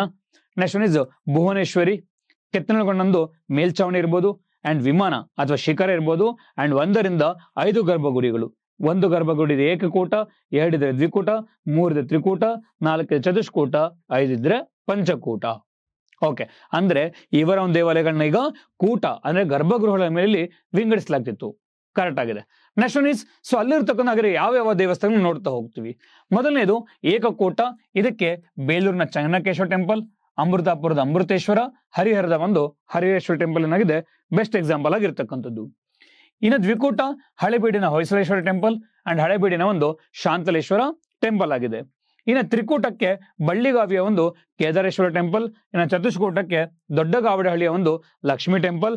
ಇನ್ನು ಪಂಚಕೂಟಕ್ಕೆ ಗೋವಿಂದನಹಳ್ಳಿಯ ಒಂದು ಪಂಚಲಿಂಗೇಶ್ವರ ಟೆಂಪಲ್. ಇದಿಷ್ಟು ಕೂಡ ಅಲ್ಲಿ ಏಕಕೂಟ, ದ್ವಿಕೂಟ ಮತ್ತೆ ತ್ರಿಕೂಟಕ್ಕೆ ಎಕ್ಸಾಂಪಲ್ ಆಗಿರ್ತಕ್ಕಂಥದ್ದು. ಹಾಗೆ ಕ್ವಶನ್ ಏನ್ ಕೇಳಿದೆ ಇವಾಗ, ದೇವಾಲಯಗಳನ್ನ ಕೂಟ ಶೈಲಿಯ ಮೇಲೆ ವರ್ಗೀಕರಣ ಮಾಡಲಾಗಿದೆ. ಟ್ರೂ ಅಲ್ವಾ? ಏಕಕೂಟ, ದ್ವಿಕೂಟ, ತ್ರಿಕೂಟ. ಬೇಲೂರಿನ ಚೆನ್ನಕೇಶ್ವರ ಟೆಂಪಲ್ ಏಕಕೂಟಕ್ಕೆ ಬೆಸ್ಟ್ ಎಕ್ಸಾಂಪಲ್ ಆಗಿದೆ. ಟ್ರೂ. ಇಲ್ಲಿ ಮತ್ತೇನಾಗಿದೆ, option C both A and B ಏನಾಗಿದೆ ಇಲ್ಲಿ ಟ್ರೂ ಆಗಿರ್ತಕ್ಕಂಥದ್ದು. ನಾವಿಲ್ಲಿ ಹೋಗಿದ್ದ 17 ಕ್ವಶನ್. ಈ ಕೆಳಗಿನ ಹೇಳಿಕೆಗಳನ್ನ ಪರಿಗಣಿಸಿ. ಮಾನಸೋಲ್ಲಸವನ್ನು ಸಂಸ್ಕೃತದ ಒಂದು ಮೊದಲನೇ ವಿಶ್ವಕೋಶವೆಂದು ಪರಿಗಣಿಸಲಾಗಿದೆ. ಅಭಿಲಾಷ ತೀರ್ಥ ಚಿಂತಾಮಣಿ ಮಾನಸೋಲ್ಲಾಸದ ಒಂದು ಕನ್ನಡ ಆವೃತ್ತಿಯಾಗಿದೆ. ಇದನ್ನ ರಾಜ 3ನೇ ಸೋಮೇಶ್ವರನು ಬರೆದಿದ್ದಾನೆ. ಇಲ್ಲಿ ನಾವು ನೋಡ್ಬೇಕಾಗಿರೋದು ಇವಾಗ ಕಲ್ಯಾಣಿ ಚಾಲುಕ್ಯರ ಒಂದು ಲಿಟರೇಚರ್ ಪಾಯಿಂಟ್ ಆಫ್ ವ್ಯೂ ನೋಡ್ತಾ ಹೋಗೋಣ. ಈಗ ಆಪ್ಷನ್ ಎ ಮಾತ್ರ, AC ಮಾತ್ರ, AB ಮಾತ್ರ ಅಂಡ್ ಮೇಲ್ನ ಒಂದು ಎಲ್ಲ ಅಂತ ಹೇಳ್ತಾ ಹೋಗಿದ್ದಾನೆ. ಫಸ್ಟ್ ನೋಡ್ತಾ ಹೋಗೋಣ. ಒಟ್ಟಾರೆಯಾಗಿ ಕಲ್ಯಾಣಿ ಚಾಲುಕ್ಯ ಅಂತ ಬಂದಾಗ ಇವರ ಕಾಲದಲ್ಲಿ ಕನ್ನಡ ಮತ್ತೆ ಸಂಸ್ಕೃತ ಎರಡೂ ಒಂದು ಬರವಣಿಗೆ ಏನಾಗಿತ್ತು, ಉತ್ತುಂಗದಲ್ಲಿರ್ತಕ್ಕಂಥದ್ದು. ಅಂಡ್ ಈವನ್ ಜೈನ ಬರಹಗಾರರು ಏನ್ ಮಾಡ್ತಾ ಹೋಗ್ತಾರೆ, ಲೈಕ್ ರನ್ನ ಇರ್ಬೋದು, ಪನ್ನ ಇರ್ಬೋದು, ಜನ್ನ ಇರ್ಬೋದು, ಪಂಪರು, ಇವ್ರೇನ್ ಮಾಡ್ತಾ ಹೋಗ್ತಾರೆ, ಕನ್ನಡ ಸಾಹಿತ್ಯಕ್ಕೆ ಅತ್ಯಂತ ಹೆಚ್ಚಿನ ಕೊಡುಗೆಗಳಲ್ಲಿ ನೀಡಿರ್ತಕ್ಕಂಥದ್ದು. ಅದರಲ್ಲಿ ಮೇಜರ್ ಆಗಿ ಸತ್ಯಾಶ್ರಯ ಅಂತಕ್ಕಂಥ ಒಬ್ಬ ರಾಜ ಏನ್ ಮಾಡ್ತಾನೆ, ರನ್ನನಿಗೆ ಆಶ್ರಯ ನೀಡಿದ್ದ ಅಂಡ್ ಅವರಿಗೆ ಕವಿ ಚಕ್ರವರ್ತಿ ಅಂತ ಕೂಡಲಿ ಬಿರುದನ್ನ ಕೊಟ್ಟಿದ್ರು. ಈ ಒಂದು ರನ್ನ ಏನ್ ಮಾಡ್ತಾ ಹೋಗ್ತಾನೆ, ಅಜಿತನಾಥ ಪುರಾಣ ಮತ್ತಲ್ಲಿ ಸಾಹಸ ಭೀಮ ವಿಜಯ ಅಥವಾ ಗದಾಯುದ್ಧ ಅಂತ ಕೃತಿಗಳಲ್ಲಿ ರಚನೆ ಮಾಡಿದ್ದಾನೆ. ಅಂಡ್ ನಂತರದಲ್ಲಿ 2ನೇ ಚಾವುಂಡರೆಯ ಲೋಕೋಪಕಾರ ಇದೊಂದು ಖಗೋಳಶಾಸ್ತ್ರ, ಜ್ಯೋತಿಷ ಶಾಸ್ತ್ರ, ಶಿಲ್ಪಶಾಸ್ತ್ರ ಮತ್ತಲ್ಲಿ ವೈದ್ಯಕೀಯ ಶಾಸ್ತ್ರಗಳ ಬಗ್ಗೆ ವಿವರಣೆ ನೀಡ್ತಾ ಹೋಗುತ್ತೆ. ಇನ್ನೊಂದು ಶ್ರೀಧರಾಚಾರ್ಯನ ಒಂದು ಜಾತಕ ತಿಲಕ, ಇದು ಮೊದಲ ಒಂದು ಜ್ಯೋತಿಷ್ಯ ಶಾಸ್ತ್ರ ಗ್ರಂಥವಾಗಿದೆ.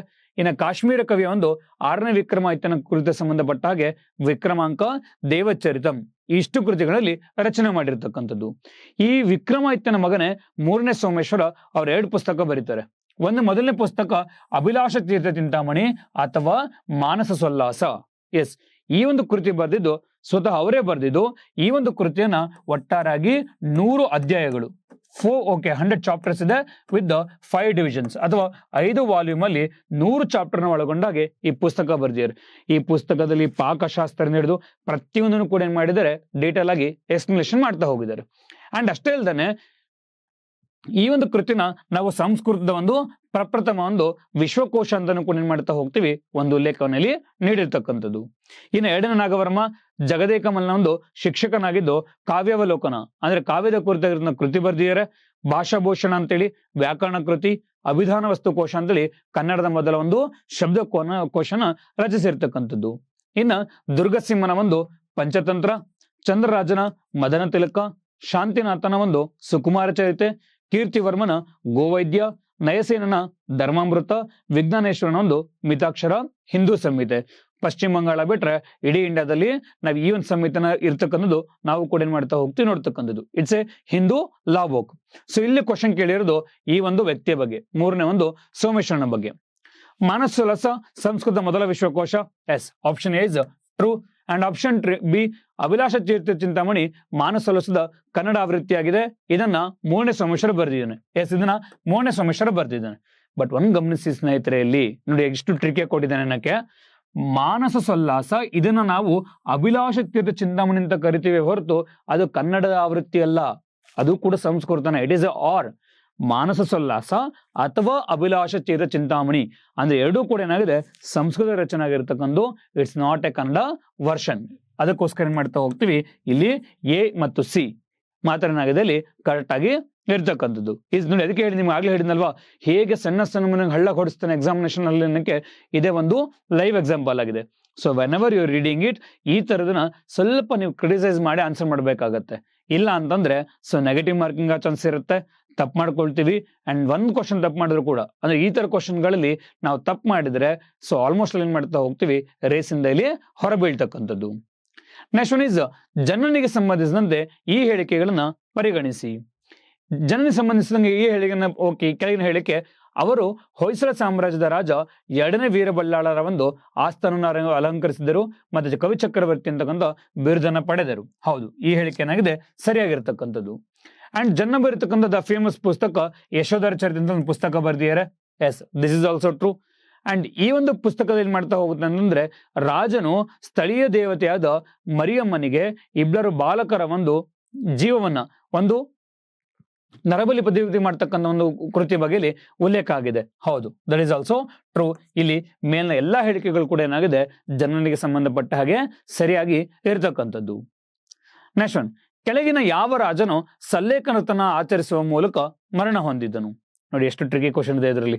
ಸರ್ ರಾಜರ ಬಗ್ಗೆ ನೆನ್ಪಿಡ್ಕೊಳ್ಳದೆ ಕ್ವಶನ್ ಹಿಂಗ್ ಕೊಟ್ರೆ ಹೆಂಗ್ ಸರ್? ಇಲ್ಲಿ ಆ ಕ್ವಶನ್ ಕೊಟ್ಟರು ಕೂಡ ಲಾಜಿಕ್ ಅಪ್ಲೈ ಮಾಡಿ ಅಷ್ಟೇ ಸಾಕು, ನೀವು ಬೇರೆ ಏನೂ ಮಾಡೋದ್ ಬೇಡ. ಇವಾಗ ಇಲ್ಲಿ I will take one logic, ನಿಮ್ ಲಾಜಿಕ್ ಹೇಳ್ಕೊಡ್ತೀನಿ. ಈಗ ವಿಷ್ಣುವರ್ಧನ, ಎಸ್ ಬಂದ. ಇವಾಗ ವಿಷ್ಣುವರ್ಧನ ಮೂಲತಃ ಅವನು ಜೈನ ಧರ್ಮದನಾಗಿದ್ದ. ಅವನಿಗೆ ಇನ್ಫ್ಲುಯೆನ್ಸ್ ಮಾಡಿದ್ಯಾರು? ರಾಮಾಚಾರ್ಯರು. ಅವ್ರು ಬಂದು ಇನ್ಫ್ಲುಯೆನ್ಸ್ ಮಾಡ್ತಾರೆ. ಜೈನ ಧರ್ಮದ ಇರ್ತಕ್ಕಂಥ ವಿಷ್ಣುವರ್ಧನ ಏನ್ ಮಾಡ್ತಾನೆ, ನಂತರದಲ್ಲಿ ವೈಷ್ಣವ ಧರ್ಮಕ್ಕೆ ಪ್ರತಿಪಾದನೆ ಮಾಡ್ತಾನೆ. ಅವ್ನು ಜೈನ ಧರ್ಮದ ವೈಷ್ಣವ ಧರ್ಮಕ್ಕೆ ಹೋದ್ಮೇಲೆ ಅವ್ನು ಯಾವುದೇ ಕಾರಣಕ್ಕೂ ಇಲ್ಲಿ ಸಲ್ಲೇಖನರ್ಥ ಮಾಡೋದಿಲ್ಲ. ಸಲ್ಲೇಖನರ್ಥ ಅವ್ನು ವಿಷ್ಣುವರ್ಧನ ಮಾಡಿಲ್ಲ ಅನ್ನೋದಾದ್ರೆ ಈಗ ಆಪ್ಷನ್ ಏನೇ ಒಂದರಲ್ಲಿ ಎ ಇದೆ, ಸೊ ಆಪ್ಷನ್ ರಿಮೂವ್ ಮಾಡಿದೆ. ಇವಾಗ ಆಪ್ಷನ್ 3 ಇದೆ, ಅದು ಕೂಡ ರಿಮೂವ್ ಆಯ್ತು. ಆಪ್ಷನ್ ಡಿ ಮೇಲೆ ಇನ್ನ ಎಲ್ಲ ಅಂತಿದೆ, ಅಂದ್ರೆ ಏನು ಕೂಡ ಸೇರ್ಕೊಳ್ಳುತ್ತೆ, ಹೋಯ್ತು. ಆಪ್ಷನ್ ಬಿ ಮಾತ್ರ nothing but Chandragupta Maurya and 4ನೇಂದ್ರ ಈ ರಿಬ್ಲಾರ್ ಮಾತ್ರ ಏನ್ ಮಾಡಿದರೆ ಸಲ್ಲೇಖನರ್ಥ ಮಾಡಿರ್ತಕ್ಕಂಥದ್ದು. ಇನ್ನು 2ನೇ ಶಿವಮಾಧವನ್ ಬಗ್ಗೆ ಹೇಳ್ಬೇಕು ಅಂತಂದ್ರೆ, ಗಂಗರಲ್ಲಿ he was the first person to accept the Jainism. ಹೌದು, ಗಂಗರಲ್ಲಿ ಮೊಟ್ಟ ಮೊದಲ ಬಾರಿಗೆ ಜೈನ ಧರ್ಮ ಅಕ್ಸೆಪ್ಟ್ ಮಾಡ್ಕೊಂಡಿದೆ ಇವನ ಕಾಲಘಟ್ಟದಿಂದ. ನನಗೆ ಇನ್ ಕೇಸ್ ಈಗ BCD ಆಪ್ಷನ್ ಇದ್ರೆ ಇವಾಗ ನಾನು ಸ್ವಲ್ಪ ಯೋಚನೆ ಮಾಡಬೇಕಿತ್ತು. ಬಟ್ ಇಲ್ಲಿ ನಂಗೆ ಕ್ಲಿಯರ್ ಕಟ್ ಆಗಿ ಗೊತ್ತಿದೆ ಏವಂತೂ ಬರೋದಿಲ್ಲ ಅಂತೇಳಿ. And based on that one option B ಏನಾಗಿದೆ ಇಲ್ಲಿ ನಥಿಂಗ್ ಬಟ್ ಬಿ ಮತ್ತೆ ಸಿ ಏನಾಗಿದೆ ಇಲ್ಲಿ ಟ್ರೂ ಆಗಿ ಇರ್ತಕ್ಕಂಥದ್ದು. ನೆಕ್ಸ್ಟ್ ಒನ್, ಈ ಕೆಳಗಿನ ಜೋಡಿಗಳಲ್ಲಿ ಯಾವುದು ಸರಿಯಾಗಿ ಹೊಂದಿಕೆ ಆಗಿದೆ?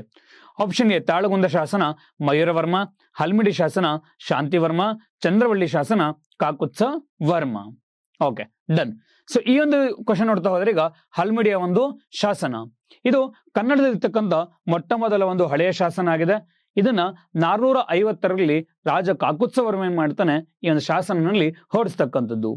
ಈ ಒಂದು ಶಾಸನವನ್ನ ನಾವು ದಾನ ಶಾಸನಲ್ಲಿ ದತ್ತಿ ಶಾಸನ ಅಂತ ಕರಿತಾ ಹೋಗ್ತೀವಿ. ಬಿಕಾಸ್ ಯಾಕೆ ಅಂತಂದ್ರೆ ದಾನ ಮಾಡಿದ್ರ ಬಗ್ಗೆಯಲ್ಲಿ ಒಂದು ಉಲ್ಲೇಖ ಆಗಿದೆ, ಅದಕ್ಕೆ ಇದನ್ನ ನಾವು ದಾನ ಶಾಸನ ಅಥವಾ ಇಲ್ಲಿ ದತ್ತಿ ಶಾಸನ ಅಂತ ಕರಿತೀವಿ. ಇದನ್ನ 1936ರಲ್ಲಿ MH ಕೃಷ್ಣ ಅಂತಕ್ಕಂಥ ವ್ಯಕ್ತಿ ಏನ್ ಮಾಡ್ತಾರೆ, ಮೊಟ್ಟ ಮೊದಲ ಬಾರಿಗೆ ಡಿಸಫಿಯರ್ ಮಾಡ್ತಾರೆ. ಅಂಡ್ ಈ ಒಂದು ಶಾಸನ ಏನಾಗಿದೆ, ಸೊ ಬೇಲೂರು ಇರ್ತಕ್ಕಂಥ ಒಂದು ದ ಫೇಮಸ್ ಟೆಂಪಲ್ ವೀರಭದ್ರೇಶ್ವರ ದೇವಾಲಯ ಅಂತ ಕರಿತೀವಿ, ಆ ದೇವಾಲಯದ ಮುಂದೆ ಇರ್ತಕ್ಕಂಥದ್ದು.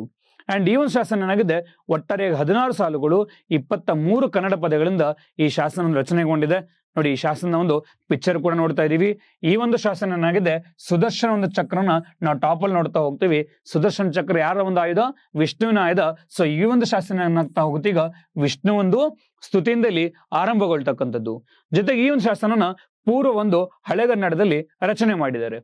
ಈ ಒಂದು ರಾಜ್ಯದಲ್ಲಿ ಸೊ ವಿಜಯ ಅಂತಕ್ಕಂಥ ಅರಸನ್ ಏನ್ ಮಾಡ್ತಾನೆ, ಶತ್ರು ರಾಜನ ವಿರುದ್ಧ ಹೋರಾಡಿ ಅಲ್ಲೇನ್ ಮಾಡ್ತಾರೆ, ಪಲ್ಮೇಡಿ ಮತ್ತೆ ಮಳವಳ್ಳಿ ಅಂತಕ್ಕಂಥ ಗ್ರಾಮಗಳಲ್ಲಿ ದತ್ತಿಯಾಗಿ ದಾನವಾಗಿ ಬಿಟ್ಟು ಕೊಡ್ತಾರೆ.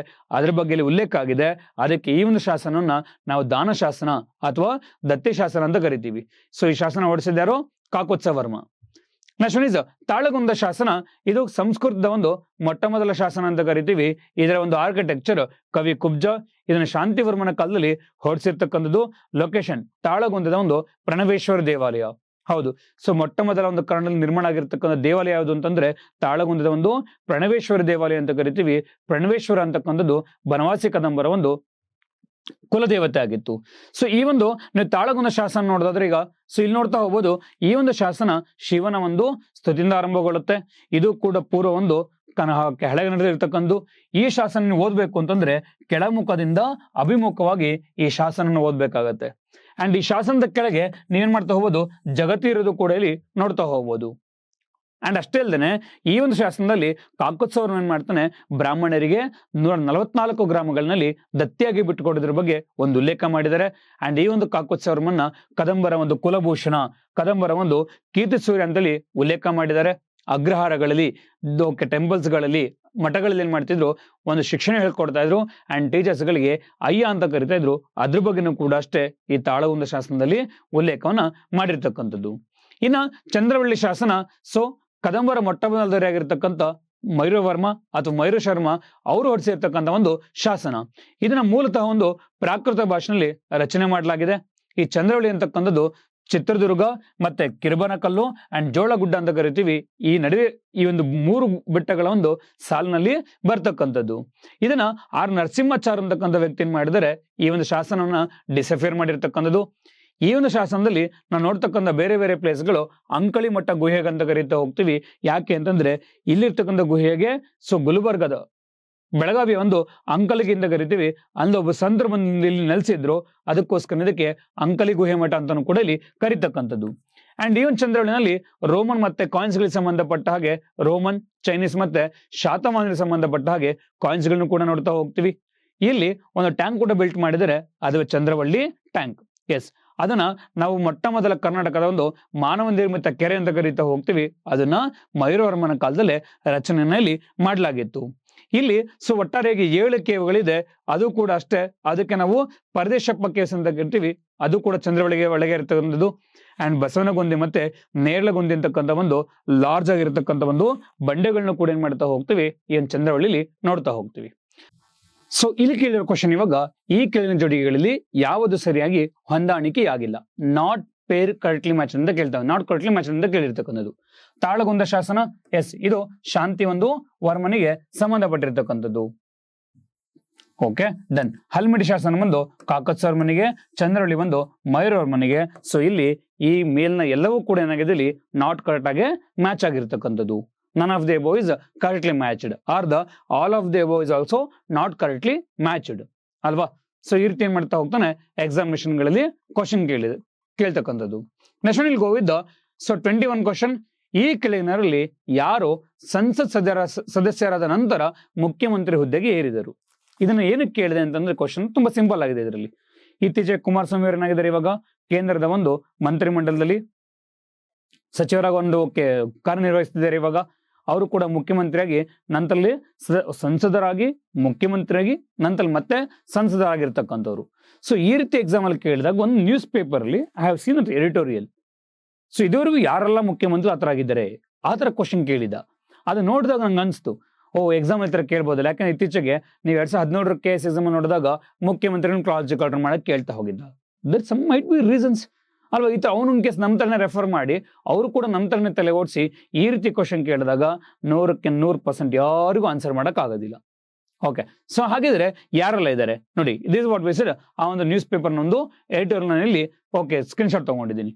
ಮೊದಲನೇದು, ಇವಾಗ ಸಂಸದರಾದ ಬಳಿಕ CM ಆಗಿರ್ತಕ್ಕಂಥವ್ರು ಯಾರೆಲ್ಲ ಇದ್ದಾರೆ? ಎಸ್ ನಿಜಲಿಂಗಪ್ಪ 1952ರಲ್ಲಿ ಚಿತ್ರದುರ್ಗ ಕಾನ್ಸ್ಟಿಟ್ಯೂನ್ಸಿ ಸಂಸದರಾಗಿದ್ರು, ನಂತರ CM ಆದ್ರು. HD ದೇವೇಗೌಡ 1991ನಲ್ಲಿ ಹಾಸನದಿಂದ, JH ಪಟೇಲ್ ಶಿವಮೊಗ್ಗದಿಂದ, SM Krishna Mandya, Dharam Singh Gulbarga, HD Kumaraswamy Kanakapura and DV Sadananda Gowda and is from the Dakshina Kannada. ಸಂಸದರಾದ ಬಳಿಕ CM ಆಗಿರ್ತಕ್ಕಂಥವ್ರು. ಈ ನೋಡ್ತಾ ಬರೋಣ. ಇನ್ನೊಂದಿದೆ ಅಲ್ಲಿ, ಮುಖ್ಯಮಂತ್ರಿ ಸ್ಥಾನದ ಬಳಿಕ ಸಂಸದರಾಗಿರ್ತಕ್ಕಂಥವ್ರು. ಮುಂಚೆಲ್ಲರೂ MP ಆಗಿಲ್ಲ, ಅವರು ಮುಖ್ಯಮಂತ್ರಿ ಆದ್ರು, ಆಮೇಲೆ ಸಂಸದರಾಗಿರ್ತಕ್ಕಂಥವ್ರು. KC ರೆಡ್ಡಿ ಕೋಲಾರದಿಂದ, ಕೆಂಗಲ್ ಹನುಮಂತಯ್ಯ ಬೆಂಗಳೂರು ನಗರ, Veerendra Patil Bagalkot, R Gundu Rao Bengaluru Dakshina, S Bangarappa Shivamogga, Veerappa Moily Chikkaballapur, BS Yediyurappa Shivamogga. So ಹಾಗಿದ್ರೆ ಇಲ್ಲಿ ಏನು ಆಪ್ಷನ್ ಕೇಳ್ತಾ ಹೋಗಿದೆ ನೋಡ್ತಾ ಹೋಗೋಣ. ಈಗ S Nijalingappa, S M Krishna, H D Deve Gowda, H D Kumaraswamy, ಈ ಮೇಲಿನ ಎಲ್ಲಾ ವ್ಯಕ್ತಿಗಳೇನಾಗಿದ್ದಾರೆ ಸೊ ಸಂಸತ್ ಸದಸ್ಯರಾದ ಬಳಿಕನೇ ಇವರೆಲ್ಲರೂ ಕೂಡ ಮುಖ್ಯಮಂತ್ರಿ ಹುದ್ದೆಗೆ ಏರಿರ್ತಕ್ಕಂಥವ್ರು. One of the beautiful question we can in the examination ಅಲ್ವಾ. ಇದರ ಕೇಳಿದ್ರೆ ಏನ್ ಮಾಡ್ಬೋದು, ನಾವು ಈಸಿಯಾಗಿ ಆನ್ಸರ್ ಮಾಡ್ತಾ ಹೋಗ್ಬೋದು. So just it is there, just ಹಾಗೆ ಒಂದ್ಸಲ ನೋಟ್ ಡೌನ್ ಮಾಡ್ಕೊಳ್ಳಿ. ನೆಕ್ಸ್ಟ್ ಒನ್ ಇಸ್ ಕಾಲಾನುಕ್ರಮವನ್ನು ಜೋಡಿಕೆ ಮಾಡಿ. ಸಿಎಂಗಳದು ಕ್ರಾನಾಲಜಿಕಲ್ ಆರ್ಡರ್ ಕೇಳ್ತಾ ಹೋಗಿದ್ದಾರೆ. ಈ ಸರ್ವೆ ಸಾಮಾನ್ಯ ಎಕ್ಸಾಮ್ ಅಲ್ಲಿ ಕೇಳ್ತಾ ಹೋಗ್ತಾನೆ. So here we can see the chronological order. So ಕರ್ನಾಟಕದ ಮೊಟ್ಟ ಮೊದಲ ಮುಖ್ಯಮಂತ್ರಿ ಯಾರು, ಅದುವೇ ಕೆ.ಸಿ. ರೆಡ್ಡಿ. ಕೆ ಚೆಂಗಲರಾಯ ರೆಡ್ಡಿ ಅಂತ ಕರಿತಾ ಹೋಗ್ತೀವಿ, ಅಥವಾ ಕ್ಯಾಸಂಬಳ್ಳಿ ಚೆಂಗಲರಾಯ ರೆಡ್ಡಿ. ನಂತರದಲ್ಲಿ Kengal Hanumanthaiah, Kadidal Manjappa, S Nijalingappa, B D. Jatti, S R Kanthi, S Nijalingappa, Veerendra Patil, Devaraj Urs, R Gundu Rao, Ramakrishna Hegde, S R Bommai. ನಂತರದಲ್ಲಿ Veerendra Patil, S Bangarappa, Veerappa Moily, Deve Gowda, J H Patel, S M Krishna, Dharam Singh, Kumaraswamy, Yediyurappa, Sadananda Gowda, Shettar, Siddaramaiah, Yediyurappa, Kumaraswamy, Yediyurappa, and one more time is about the Siddaramaiah ಅಲ್ವಾ. So this what with the chronological order. ನಾನು ಏನಕ್ಕೆ ಇದು ಟ್ಯಾಬ್ಲೋ ಕಾಲಮ್ ಹಾಕಿದೆ ಅಂದ್ರೆ, ಎಕ್ಸಾಮಿನೇಷನ್ ಟಾರ್ಗೆಟ್ ಮಾಡೋದು ಯಾವುದೇ ಕಾರಣಕ್ಕೂ ಈ ಎಸ್ ಎಂ ಕೃಷ್ಣನ್ ಈ ಕಡೆಗೆ ಇವ್ರು ಯಾರನ್ನೂ ಕೂಡ ಎಕ್ಸಾಮ್ ಅಲ್ಲಿ ಟಾರ್ಗೆಟ್ ಮಾಡಲ್ಲ. ಯಾಕೆ ಅಂತಂದ್ರೆ ಇಷ್ಟೆಲ್ಲಾ ಪೊಲಿಟಿಕಲ್ ಪರ್ಸನ್ಸ್ ಬಗ್ಗೆ ನಮಗೆ ಗೊತ್ತಿದೆ. ಅಂಡ್ ರೀಸೆಂಟ್ ಆಗಿ ಎಸ್ ಎಂ ಕೃಷ್ಣ ಅವರು ಕೂಡ ಏನ್ ಮಾಡಿದ್ದಾರೆ, ಸೊ ನಮ್ಮಲ್ಲಿ ಒಂದು ವಿಧಿವಶರಾಗಿರ್ತಕ್ಕಂಥವ್ರು ಅಲ್ವಾ. ಸೊ ಕರ್ನಾಟಕದ ಮುಖ್ಯಮಂತ್ರಿಗಳಾಗಿ ನಂತರದಲ್ಲಿ ರಾಜ್ಯಪಾಲರು ಕೂಡ ಏನ್ ಮಾಡ್ತಾರೆ, ಕಾರ್ಯನಿರ್ವಹಣೆ ಮಾಡಿರ್ತಕ್ಕಂಥ ಕೀರ್ತಿ ಎಸ್ ಎಂ ಕೃಷ್ಣ ಅವರಿಗೆ ಸಲ್ತಕ್ಕಂಥದ್ದು. ಓಕೆ, ಸೊ ಇದ್ರ ಮೇಲೆ ಕೇಳ್ತಕ್ಕಂಥದ್ದು, ಇದ್ರ ಮೇಲೆ ಎಲ್ಲಿ ಅಂತಂದ್ರೆ ಇಲ್ಲೂ ಕೂಡ ಕೇಳಲ್ಲ. ನಮ್ಗೆ ಕೆ.ಸಿ. ರೆಡ್ಡಿ, ಮುಂದೆ ಕಡೆ ಮಂಜಪ್ಪ, ಇವರೆಲ್ಲ ಗೊತ್ತಿವಾಗ. ಅವನು ಸ್ಟಾರ್ಟ್ ಮಾಡದೆ ಬಿ.ಡಿ. ಜತ್ತಿ. ಓಕೆ, ಈ ಬಿ.ಡಿ. ಜತ್ತಿನ ಸ್ಟಾರ್ಟ್ ಮಾಡ್ಕೊಂಡು ಇಲ್ಲಿವರೆಗೆ ಜೆ ಎಚ್ ಪಟೇಲ್ ಏನ್ ಮಾಡ್ತಾ ಹೋಗ್ತಾನೆ ಎಕ್ಸಾಮ್ ಅಲ್ಲಿ ಕೇಳ್ತಕ್ಕಂಥದ್ದು. ಹಾಗಿದ್ರೆ ಇಲ್ಲಿ ಕ್ವಶನ್ ಏನಿದೆ, Devaraja Urs, R Gundu Rao, S R Bommai, Ramakrishna Hegde. Yes Devaraja Urs ಇದೆ, ಇಲ್ಲಿ ಗುಂಡೂರಾವ್ ಇದೆ, ರಾಮಕೃಷ್ಣ ಹೆಗಡೆ ಇದೆ, ಎಸ್ ಆರ್ ಬೊಮ್ಮಾಯಿ ಇದೆ. ಹಾಗಾದ್ರೆ ಯಾವ ಕಾಟ್ ಆಗಿದೆ ಇಲ್ಲಿ?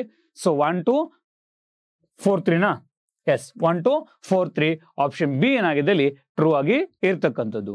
Okay, done. Will go the next question, 23rd question. So ಈ ಒಂದು ಟ್ಯಾಬ್ಲೆಟ್ ಕಾಲಮ್ ಅಲ್ಲಿ ನೀವು ಇನ್ನೂ ನೋಡ್ಕೋಬೇಕು, ನಮ್ಮ ರಾಜ್ಯದಲ್ಲಿ ಯಾವಾಗೆಲ್ಲ ಒಂದು ರಾಷ್ಟ್ರಪತಿ ಆಡಳಿತನ ಹೇರಿಕೆ ಮಾಡಿದ್ದಾರೆ ಅಂತ ಹೇಳಿ. ಒಂದು 1971 ಅಲ್ಲಿ ಮೊಟ್ಟ ಮೊದಲ ಬಾರಿಗೆ ವೀರೇಂದ್ರ ಪಾಟೀಲ್ ಸರ್ಕಾರದಲ್ಲಿ, 1977 ಅಲ್ಲಿ ದೇವರಾಜ ಅರಸ್ ಕಾಲದಲ್ಲಿ, 89 ಎಸ್ ಆರ್ ಬೊಮ್ಮಾಯಿ ಕಾಲದಲ್ಲಿ, 19 ವೀರೇಂದ್ರ ಪಾಟೀಲ್ ಕಾಲದಲ್ಲಿ, ಅಂಡ್ 2007 ಕುಮಾರಸ್ವಾಮಿ ಕಾಲದಲ್ಲಿ, ಅಂಡ್ 2007 ಯಡಿಯೂರಪ್ಪನವರ ಕಾಲದಲ್ಲಿ. ಒಟ್ಟಾರೆಯಾಗಿ 6 ಬಾರಿ ಏನ್ ಮಾಡಿದಾರೆ ನಮ್ಮ ಕರ್ನಾಟಕದಲ್ಲಿ ಒಂದು ಪ್ರೆಸೆಂಟ್ ರೂಲ್ ನಲ್ಲಿ ಹೇರಿಕೆಯನ್ನ ಮಾಡಿರ್ತಕ್ಕಂಥದ್ದು. ಇಯರ್ ಕೂಡ ಇಂಪಾರ್ಟೆಂಟು, ಮುಖ್ಯಮಂತ್ರಿಗಳು ಕೂಡ ಇಂಪಾರ್ಟೆಂಟು. ಅದಕ್ಕೋಸ್ಕರ ಈ ಒಂದು ಟ್ಯಾಬ್ಲೆಟ್ ಕಾಲಮ್ ನಮಗೆ ಇಲ್ಲಿ ನಾನು ಹಾಕಿರ್ತಕ್ಕಂಥದ್ದು. ಸೊ ನಾವಿಲ್ಲಿ ಗೋವಿದ್ದ 23rd. ಇಂಗ್ಲಿಷ್ನ ಒಂದು ರಾಜನೀತಿಜ್ಞ ಲಾರ್ಡ್ ಸ್ಯಾಮ್ಯುಯಲ್ ಅವರು ಈ ಕೆಳಗಿನ ಯಾರನ್ನು ಚಕ್ರವರ್ತಿ ಅಶೋಕನಿಗೆ ಹೋಲಿಸಿದ್ದಾರೆ ಅಂದ್ರೆ, ಸೊ ಇಲ್ಲಿ ಮೈಸೂರು ಒಡೆಯರ್ಗಳ ಸಂಬಂಧಪಟ್ಟ ಕ್ವಶನ್ ಕೇಳ್ತಾ ಹೋಗಿದ್ದಾರೆ. ಈ ಕೆಳಕಂಡ ಯಾವ ಮೈಸೂರಿನ ಒಡೆಯರ್ನ ಇವರು ನೇರವಾಗಿ ಸೊ ಅಶೋಕನಿಗೆ ಏನ್ ಮಾಡಿದ್ದಾರೆ, ಕಂಬರ್ಜನ ಮಾಡಿದ್ದಾರೆ. ಆಪ್ಷನ್ಸ್ ನೋಡ್ತಾ ಬರೋಣ. ಎ ಚಿಕ್ಕದೇವರಾಜ ಒಡೆಯರ್, ಮುಮ್ಮಡಿ ಕೃಷ್ಣರಾಜ ಒಡೆಯರ್, ಕಂಠೀರವ ನರಸರಾಜ ಒಡೆಯರ್, 4ನೆಯ ಕೃಷ್ಣರಾಜ ಒಡೆಯರ್. ಓಕೆ, ಸೊ ಹಾಗಿದ್ರೆ ಇಲ್ಲಿ ಆನ್ಸರ್ ಏನು? ಆನ್ಸರ್ ಬಂದು ಇವಾಗ ನಾಲ್ವಡಿಯ ಕೃಷ್ಣರಾಜ ಒಡೆಯರ್. ನಾಲ್ವಡಿ ಕೃಷ್ಣರಾಜ ಒಡೆಯರ್ ಕುರಿತಾಗಿ ಯಾರೆಲ್ಲ ಏನೆಲ್ಲ ಹೇಳಿಕೆ ಕೊಡ್ತಾ ಹೋಗಿದ್ದಾರೆ, that is very important. So ಮೊದಲನೇದು, ಸೊ ಗಾಂಧೀಜಿಯವರ ಒಂದು ಟೈಮಲ್ಲಿ ಗಾಂಧೀಜಿಯವರು ಏನ್ ಮಾಡ್ತಾ ಹೋಗ್ತಾರೆ, ಮೈಸೂರಿನ ಕುರಿತಾಗಿ, ಮೈಸೂರಿನ ಏಳಿಗೆನ ಕುರಿತಾಗಿ ಇವರು ಮೈಸೂರಿನ ರಾಮರಾಜ್ಯ ಅಂಡ್ ಒಂದು ಕೆಲ್ಲಿರ್ತಕ್ಕಂಥ ಒಡೆಯರ್ಗಳನ್ನ ರಾಜ ಋಷಿಗಳು ಅಂತೇಳಿ ತಮ್ಮ ಹರಿಜನ ಪತ್ರಿಕೆಯಲ್ಲಿ ಹೇಳಿರ್ತಕ್ಕಂಥದ್ದು. ಇನ್ನು ಲಾರ್ಡ್ ಸ್ಯಾಮ್ಯುಯಲ್ ಇವ್ರೇನ್ ಮಾಡ್ತಾ ಹೋಗಿದ್ದಾರೆ, ನಾಲ್ವಡಿ ಕೃಷ್ಣರಾಜ ಒಡೆಯರ್ನ ಅಶೋಕನ ಜೊತೆ ಕಂಪಾರಿಸನ್ ಮಾಡಿದ್ರೆ, ಇನ್ನು ಮದನ್ ಮೋಹನ್ ಮಾಳವೀಯ ಒಡೆಯರ್ಗಳನ್ನ, ಈ ಒಂದು ಒಡೆಯರ್ನ ಧಾರ್ಮಿಕ ಅಂತ ಕರ್ಜಿದ್ದಾರೆ. ಅಂಡ್ ಜೊತೆಗೆ ಲಾರ್ಡ್ ವೆಲ್ಲಿಂಗ್ಟನ್ ಅವ್ರೇನ್ ಮಾಡಿದ್ದಾರೆ, ಮೈಸೂರಿನ ಒಂದು ಅಭಿವೃದ್ಧಿ ನೋಡಿ ಇನ್ಕ್ರೆಡಿಬಲ್ ಅಂತ ಏನ್ ಮಾಡಿದಾರೆ ಇಲ್ಲಿ ಹೋಗಿರ್ತಕ್ಕಂಥದ್ದು. ಅದೇ ರೀತಿಯಾಗಿ ಸೊ ಇವ್ರನ್ನ ನಾವು ಫಾದರ್ ಆಫ್ ರಿಸರ್ವೇಶನ್ ಅಂತ ಕರಿತೀವಿ. ದಕ್ಷಿಣ ಭಾರತದಲ್ಲಿ ಮೊಟ್ಟ ಮೊದಲ ಬಾರಿಗೆ ರಿಸರ್ವೇಶನ್ ಕಾನ್ಸೆಪ್ಟ್ ಅಂದಿದೆ ಇವರು. ಅದಕ್ಕೋಸ್ಕರನೇ 1918 ಜಸ್ಟಿಸ್ ಮಿಲ್ಲರ್ ಕಮಿಟಿ ನೇಮಕ ಮಾಡ್ತಾರೆ. ಬಟ್ ನಂತರದಲ್ಲಿ ಆ ಮಿಲ್ಲರ್ ಕಮಿಟಿಯ ಒಂದು ಬೇಡ ಅಂತೇಳಿ ಸರ್ ವಿಶ್ವೇಶ್ವರಯ್ಯ ಏನ್ ಮಾಡ್ತಾರೆ, 18 ಅವರು ತಮ್ಮ ದಿವಾನ್ ಹುದ್ದೆಗೆ ರಾಜೀನಾಮೆ ಕೊಡ್ತಕ್ಕಂಥದ್ದು. ಆದ್ರೂ ಕೂಡ ಏನ್ ಮಾಡ್ತಾರೆ, ಆ ಜಸ್ಟಿಸ್ ಮಿಲ್ಲರ್ ಕಮಿಟಿ ನೇಮಕ ಮಾಡೋದ್ರ ಮೂಲಕ ಅವ್ರನ್ನ ನಾವು ಫಾದರ್ ಆಫ್ ರಿಸರ್ವೇಶನ್ ಅಂತ ಕರಿತೀವಿ. ಇದೇ ಒಂದು ಸಂದರ್ಭದಲ್ಲಿ ಸರ್ ವಿಶ್ವೇಶ್ವರಯ್ಯ ಏನ್ ಮಾಡ್ತಾರೆ, ಈ ಒಂದು ಕಾರಣಕ್ಕಾಗಿ ಅವ್ರನ್ನ ಎಸ್ಟರ್ಡೇ ಮ್ಯಾನ್, ನಿನ್ನೆಯ ಮನುಷ್ಯ ಅಂತಾನು ಕೂಡ ಏನ್ ಮಾಡ್ತಾರೆ ಇಲ್ಲಿ ಹೇಳ್ತಕ್ಕಂಥದ್ದು. ಇನ್ನ ಸೊ ನಾವಡಿ ಕೃಷ್ಣಾಚಾರ್ಯ ಅವರ ಒಂದು ಫೇಮಸ್ ಸ್ಲೋಗನ್ ಏನು ಅಂತಂದ್ರೆ, if you don't establish industries right now we can't attend progress.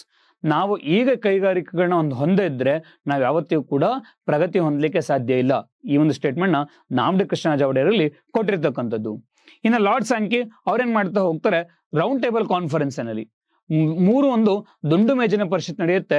ಅಂತ ಸಂದರ್ಭದಲ್ಲಿ ಅವ್ರು ಮೈಸೂರಿನ ಕುರಿತಾಗಿ the best administrate in the world, ಜಗತ್ತಿನಲ್ಲಿಯೇ ವಿಶ್ವದ ಒಂದು ಅತ್ಯುತ್ತಮವಾದ ಒಂದು ಆಡಳಿತದ ರಾಜ್ಯ ಅಂತ ಏನ್ ಮಾಡ್ತಾರೆ, ಈ ಒಂದು ಲಾರ್ಡ್ ಸ್ಯಾಂಕಿ ಅವರು ನಮ್ಮ ಮೈಸೂರಿನ ಕುರಿತಾಗಿ ಹೇಳಿರ್ತಕ್ಕಂಥದ್ದು. ಈ ಎಲ್ಲಾ ಪಾಯಿಂಟ್ಗಳು ನಮಗೆ ಮೈಸೂರಿನ ಒಂದು ಗೆಜೆಟ್ ಬುಕ್ ಅಲ್ಲಿ ಇದೆ. ಸೊ ಆದಷ್ಟು ಗೆಜೆಟ್ ಬುಕ್ ಅಲ್ಲೇ ಕ್ವಶನ್ ಕೇಳ್ತಾ ಹೋಗ್ತಾನೆ. ಸೊ ಕೇರ್ಫುಲ್ ಆಗಿ when you are free just ಒಂದ್ಸಲ ನೋಡ್ಕೊಂಡು ಹೋದ್ರೆ ಬೆಟರ್ ಆಗಿರುತ್ತೆ. ನೆಕ್ಸ್ಟ್ 24th ಒನ್, ವೀರಶೈವ ಧರ್ಮದ ಬಗ್ಗೆ ಈಗ ಹೇಳಿಕೆನ ಯಾವ ಹೇಳಿಕೆಗಳು ಸರಿಯಾಗಿವೆ? ವೀರಶೈವಿಸಂ ತನ್ನ ಮೂಲವನ್ನ 5 ಮಹಾನ್ ಧಾರ್ಮಿಕ ಗುರುಗಳಾದ ರೇಣುಕ, ಧಾರುಕ, ಘಂಟಾಕರ್ಣ, ಧೇನುಕರ್ಣ ಮತ್ತೆ ವಿಶ್ವಕರ್ಣನಿಂದ ಗುರುತಿಸುತ್ತದೆ. ಓಕೆ, ಶೈವ ತತ್ವಶಾಸ್ತ್ರವನ್ನ ಶಕ್ತಿ ವಿಶಿಷ್ಟ ಅದ್ವೈತ ಎಂದು ಕರೆಯಲಾಗುತ್ತದೆ, ವಿಚ್ ಇಂಡಿಕೇಟ್ಸ್ ದ ಭಗವಂತನ ಒಂದು ದ್ವಂದ್ವತೆ, ನಾನ್ ಡ್ಯುಯಾಲಿಟಿ. ಅಷ್ಟಾವರಣವು ಅನುಯಾಯಿಗಳ ಒಂದು ಪಾಲಿಸಬೇಕಾದ ಒಂದು ವೀರಶೈವ ಧರ್ಮದ ಒಂದು 8 ನಿಯಮಗಳು.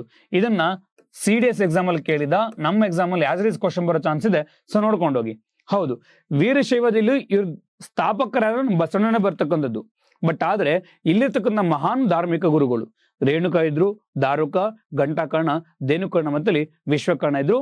ಎಷ್ಟು ನೆಕ್ಸ್ಟ್ ಒನ್, ವೀರಶೈವ ತತ್ವಶಾಸ್ತ್ರ ಅಂತಂದ್ರೆ ಬಸವಣ್ಣ ಪ್ರತಿಪಾದನೆ ಮಾಡಿದ್ದು ಶಕ್ತಿ ವಿಶಿಷ್ಟ ಅದ್ವೈತ. ಅವರು ಕೂಡ ಅಷ್ಟೇ ನಾನ್ ಡ್ಯುಯಾಲಿಟಿ ಬಗ್ಗೆ ಮಾತಾಡ್ತಾ ಹೋಗ್ತಾರೆ. ಬಿ ಕೂಡ ಏನಾಗಿದೆ ಇಲ್ಲಿ ಟ್ರೂ ಆಗಿರ್ತಕ್ಕಂಥದ್ದು.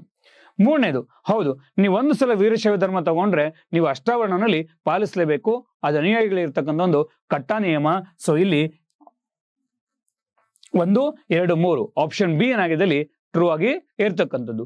ಹಾಗಿದ್ರೆ ಅಷ್ಟಾವರಣ ಅಂದ್ರೆ ಏನೇನು?